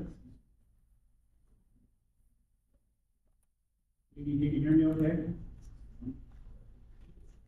Okay. I appreciate the presentation from the police department. I appreciate the professionalism and everything they bring to the city, and hearing the stories recently, them and the fire department, what they deal with on a daily basis is really eye-opening in my opinion.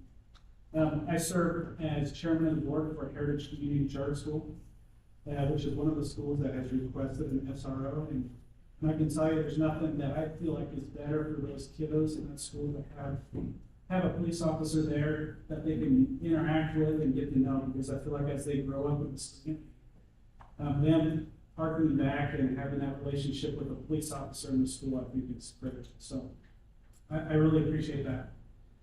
My budget is not quite as extravagant. It's not quite as fancy as the police department, and it's really just nuts and bolts, and it's not as exciting. So bear with me a little bit here. So I'm just presenting today on engineering and mapping. These are two departments that receive their allocation of funding from all of the other departments in the city that they provide services to. And so as we get into this, the objective that we have is to provide quality and timely engineering services. And I just listed a bunch of things here. That includes plan review, inspection, construction assistance, mapping services, federal permitting oversight for water quality, for all the Caldwell departments, the developers, agencies, and all the residents of the city.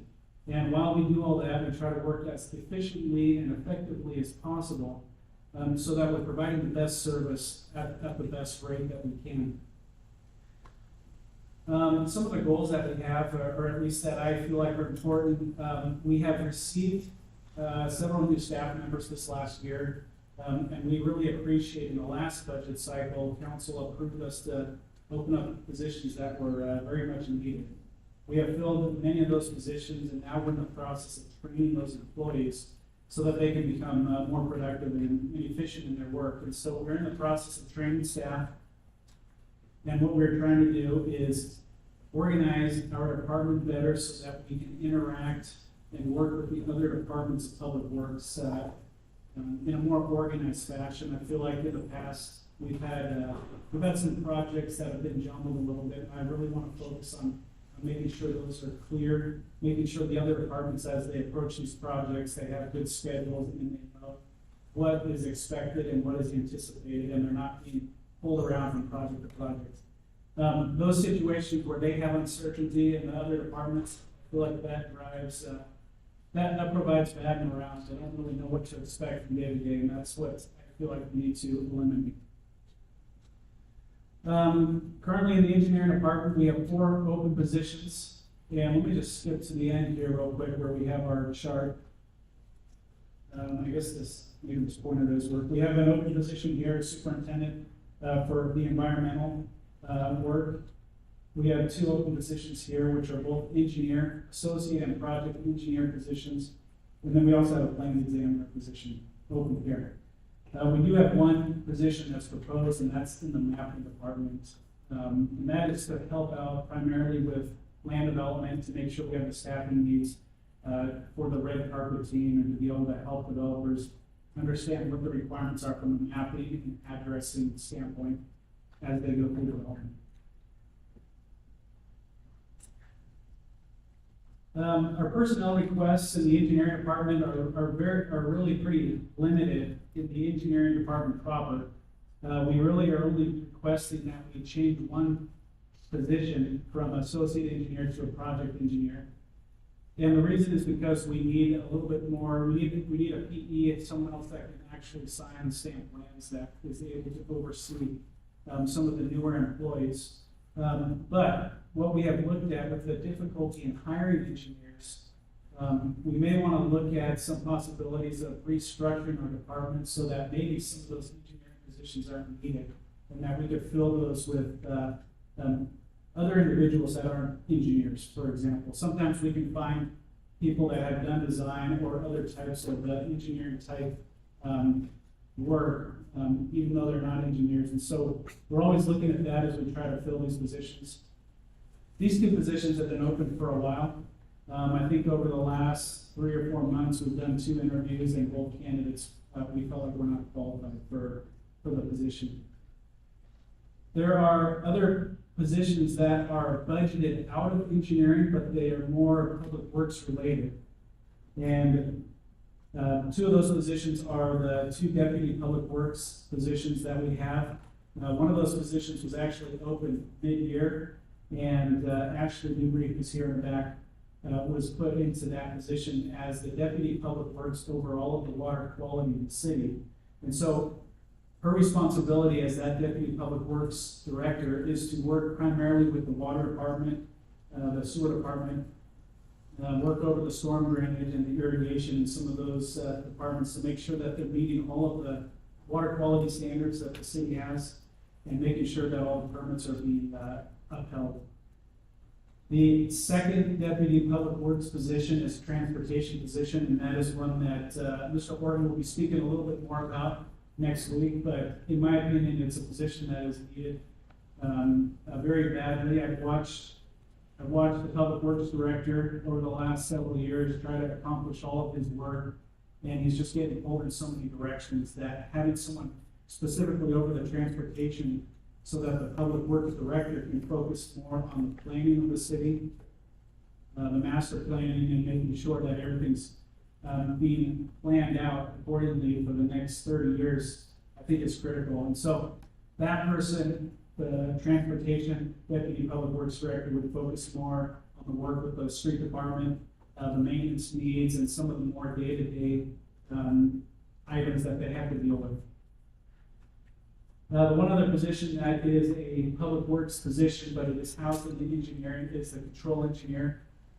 The city spends a lot of money on consultants to make sure that all of our well houses, all of our pump stations, all of our lift stations, and all of our other utility infrastructure that's connected to SCADA is operating properly. Every time a pump station is constructed, we have to hire the consultant out to be able to install all of the SCADA program. And just so you know, the SCADA stands for Supervisory Control and Data Acquisition, which is basically the system that reports everything back to headquarters.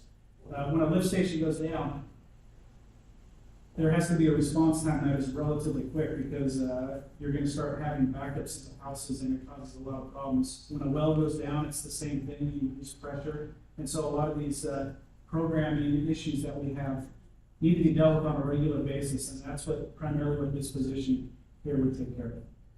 In the mapping department, we have a request for a GIS technician, which is more or less an entry-level position, but someone that has a little bit of understanding of GIS. That's the position I was talking about that will focus a little bit on the land development side and be able to meet with developers and help them walk through the process of what the mapping department needs to see as their plans are approved.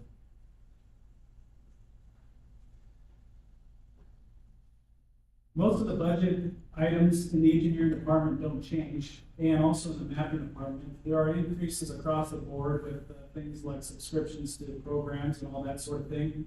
But some of the larger impacts that we have, I've listed here, and those include the vehicles that need to be purchased.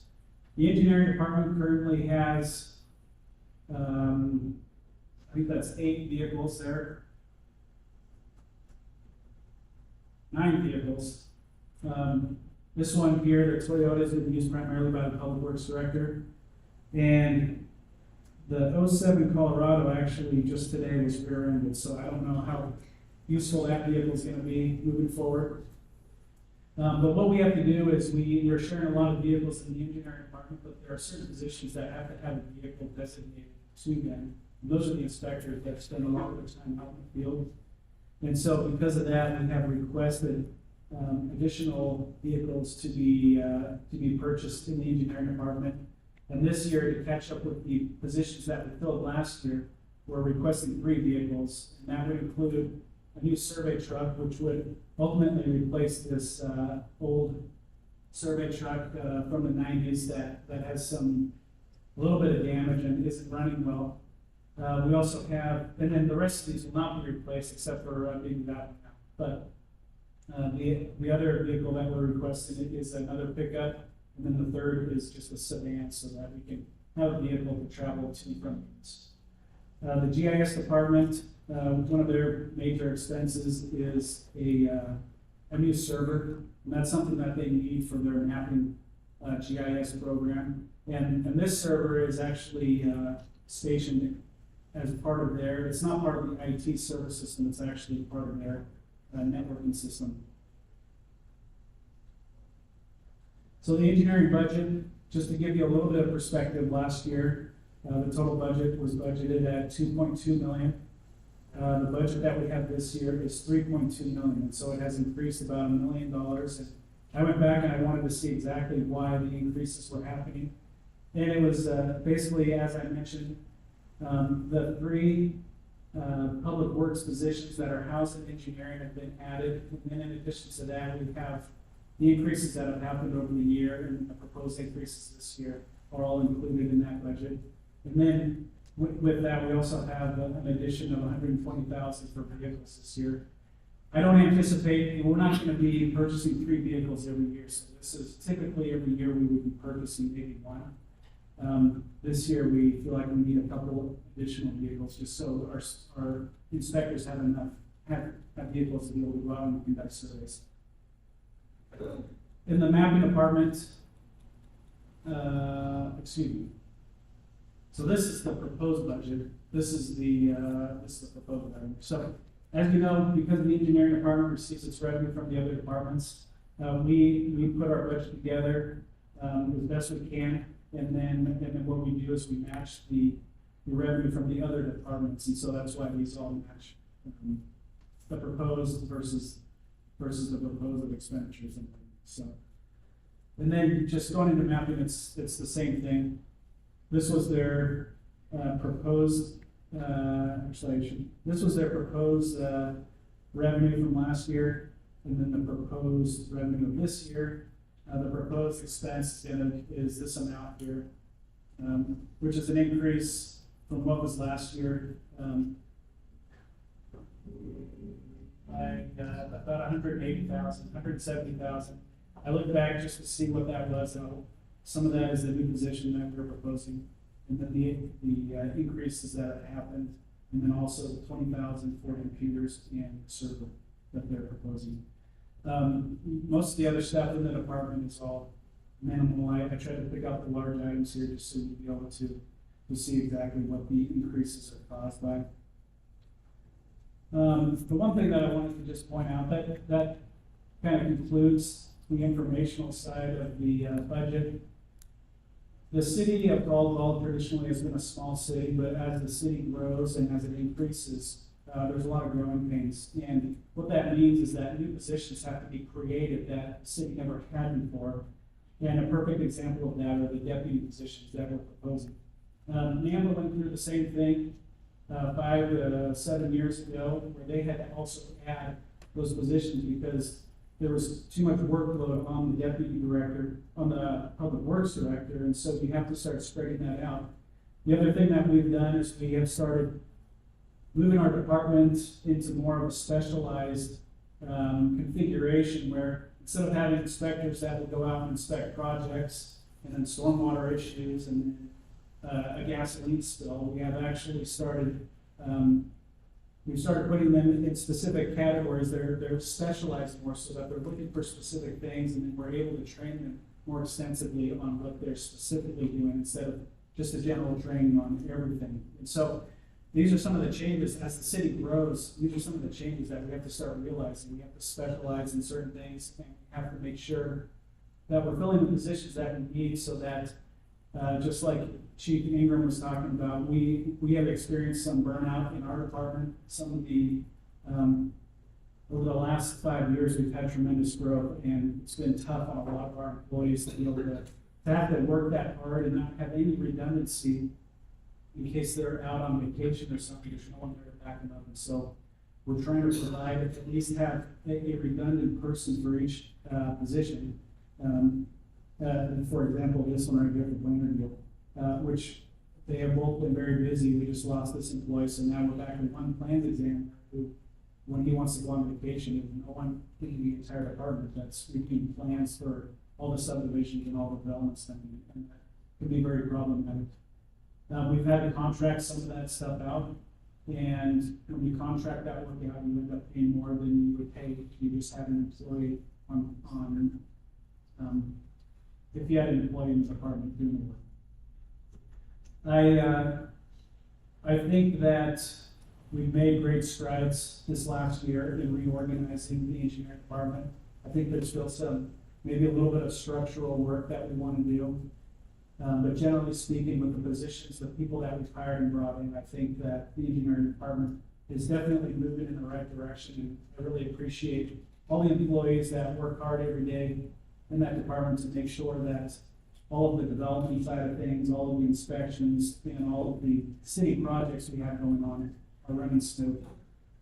Just one other quick note. We do have, as you know, a lot of city projects going on, a lot of road projects going on. And we've addressed a lot of comments from the city, from citizens. And because of the tremendous growth that we've had over the last 5 to 7 years, we don't have the luxury to spread these projects out over the course of many years. We are already at or over capacity at certain intersections. And that's why we're pushing so hard to get all of these projects done as quick as we can. And then there's other also issues, there's other things that are influencing that too, and that's a lot of them are urban renewal funding, and we're using that funding. And so we're happy to answer questions from citizens, and we do the best we can to communicate that out. And the mayor's office has been very helpful also in making sure that we're reaching out to people and explaining what's going on. It's like you have to rip the Band-Aid off. It's painful for a few seconds, but once we get this corridor, this eastern corridor, then it's going to be much, much better and much safer. And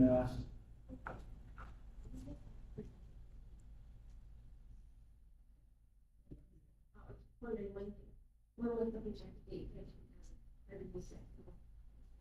so it depends on what portion you're talking about. The Indiana and USIC roundabout and the Florida and USIC roundabout are being done under the same contract, and they're projected to be done in September. We are working with the contractor to see if there's any way they can get Indiana opened up before school starts, because that's the critical one that's going to have a big impact on the high school and the charter school. So we're working with them on that. The section at USIC and the Boulevard is, I think it's a little bit later. I think it's in October to November, but they're supposed to have the major intersection completed in September sometime, where we're going to have the full 5 lanes. And what that's adding is dual left-hand turn lanes on the boulevard, which is going to help capacity. And it's also adding right-hand turn lanes, so you're not in the traffic, the through lane, when you're making a right-hand turn. So the capacity is going to be much better. As we look at that, and as that opens back up and gets completed, our next focus probably in the next couple of years is we're going to want to start looking at music, because that's another one that receives a lot of traffic, and it's getting to the point where it's becoming less and less efficient. So we're trying to strategically look at these intersections and figure out what order we want to get them done and how we're going to budget for this. With that said, I'm happy to answer any questions that you have. Thank you, Mr. McCollum, appreciate it so much. Especially given the fact that perspective has priorities we have to pay attention to. At the same time, following on to this, another budget we were asking for. Could you go back to the personnel request page for me? And I want to be sure I understand, and I'm sure that Ms. Orton will address this as well, but since it's up there, the 2 public works directors positions requested, that's really only one, isn't it? Because one was previously approved. So to say 2 is a little bit combining what was already approved. Is that better to say 1 additional public works director position is being requested? Yeah, that's correct. I don't have this displayed very. You bring up a very good point. We already have a position filled. The reason why I mentioned it here is because it was not in the last year's budget, but it's added to this year's budget. And that is what's influencing part of the increase from last year to this year. So it's listed there because it's new to this budget year, but it is a position that we have already created. And so you're absolutely correct. It's technically not two new positions. It was So the same question we asked, Chief Ingram, how much does that extra position cost? If it's just one more public works director, he said he needed 2 more detectives for $250,000. How much is one more public works director? So one public works director, deputy public works director, is gonna cost with benefits and everything around 150, I think the number was 154,000. Yeah, I believe so, right. And so the wage is, just over 100,000. And of course, as I said, I think infrastructure has to be one of the highest priorities, but I'm starting here just because that's where we're at. This council has the power of the purse, so to speak. If we were just to approve everybody's presentations as they came, we really wouldn't even do these workshops. Everybody can tell us what we're doing. But at some point, we're gonna have to wrestle with where do we want to invest in. So it's good to narrow it down and understand where we're at, so that somewhere along the line, we're gonna have to say no to something to say yes to something else. And that's what we'll have to wrestle with, put our heads down. I do want to emphasize again how much I appreciate the infrastructure has been one of our priorities. You're just following on the heels of police and a lot more. Thank you very much for all of you. Thank you, and I would just add one more thing to that. If it comes down to positions needing to be cut out of public works, we would be happy to provide you a priority list. There's certain positions that, in my opinion, all the positions asked for are needed, because we hear from the public works departments every day on how busy they are and how much they're not able to do. But if it came down to something has to be cut, there's certain positions that I would cut before other positions, so we would be happy to look. I appreciate that. In fact, you remind me of a question that I could ask the chief. If I could bring it back up, I would, but I intended to ask everybody, and I just forgot. Were you asked to cut anything? I think it's fair to say, are there places we can save money? Are there places we can spend more wisely? I want to believe that we're doing the best job we can. But has anybody asked you to look at your budget and say, where could we spend better? Where could we save money? Or are we telling the citizens of Caldwell that there's absolutely no fat in any of our budgets, and there's nothing that can be saved anywhere, but we couldn't be wiser spending? And I know some of that we're looking at already. But I would appreciate you providing us with that list, what your preference would be if it were to be out of your budget. You can, and now that I've already summoned Chief apparently, maybe he can the same. If we had to cut something else, where we wish to be, and has anybody asked you, where can we cut? Because I think we've got to be representing for our community, but not only are we spending more money, we've looked at our budgets and we've said we could save in these areas 5% simply by doing this, because I think it's a fair question to ask. I would be happy to put something together, a priority list of sorts. The one thing that I would mention, and I'm not arguing the point, I think the point is very good. Every time we put budgets together, my objective is to cut out everything we don't need. I don't want to have things in the budget that we don't need to spend money on. So a lot of these positions that we're adding are allowing the city to do work in-house and not have to contract work out. And so that in and of itself is going to be saving money, because contractors are not cheap, especially in this day and age. And so we'd be happy to look at that and then have a list so that, you know, when the time comes, if council feels like we need to cut something, that we would be able to make a recommendation. And I'm just speaking for my department, but I'll let Chief answer if he wants to speak to that. I was thinking back, so if I hear your question correctly, has anyone directed me to cut things out of our budget, and or have I considered cutting things? Is that your question? Essentially, where can we save? So we can say by not frivolously, volunteering to police private events that we have historically been doing for the last 30 years. We can set up contracts where they actually pay us to police their private event. or have security guards. You know, there's a lot of events that were handshake deals that have been happening, where like the Caldwell Night Rodeo, for example, we're spending a lot of money to deploy there. And I'm not gonna cut the staffing, because God forbid there's an active shooter or some sort of incident there, then the question would be, where are the police officers, right? And so, but the happy medium has to be, how can we help serve you? You're a for-profit business, whether it's in Main Creek Plaza, Brewfest, or any of these big events that are happening every single week in Caldwell. That's what we're trying to do. As far as cutting budget or cutting positions and stuff, you know, like I said earlier, we wanted 6 police officer positions. We came and asked for 4. We cut the detective ones out. We cut a management analyst position out that we didn't even address, because I felt that right now that's a want, not necessarily a need.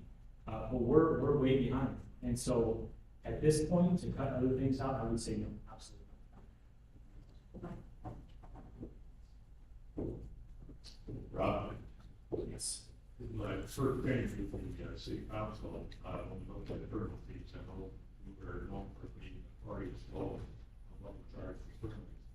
On what's next for us to go around, would you bring us some numbers on how we compare on the fees we charge versus other cities, that are saying roughly the same problem? And just make sure that we're up to date on it. Yes. Thank you.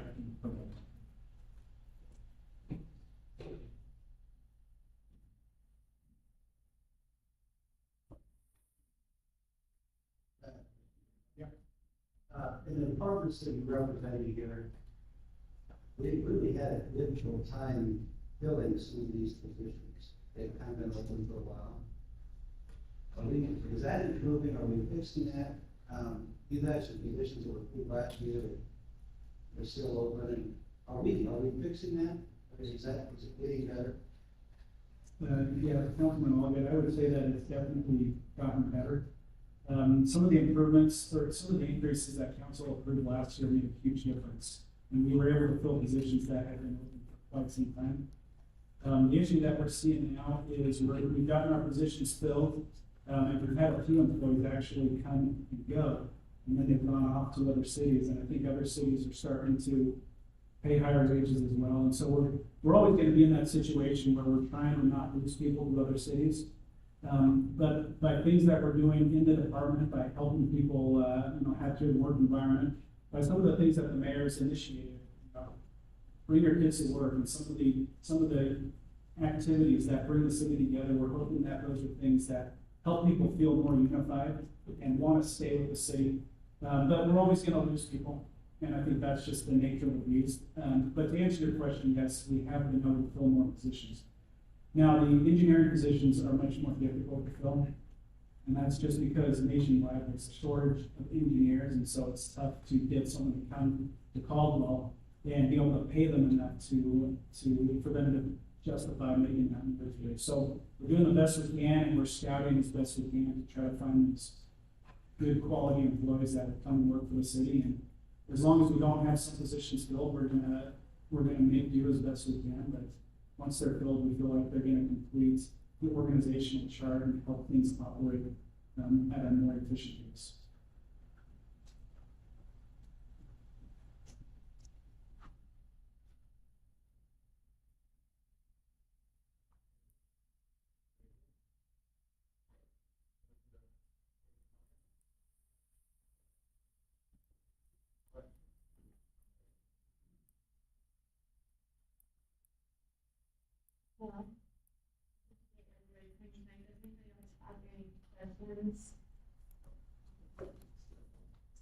Like I said, all those reports are online, and there is, for any residents, there is a email budget at cityofcaldwell.org. If you have questions, feel free to use that email address for the response. And our next budget report is Wednesday.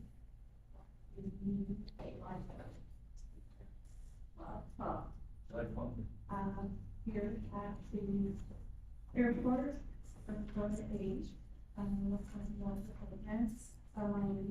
presentations, and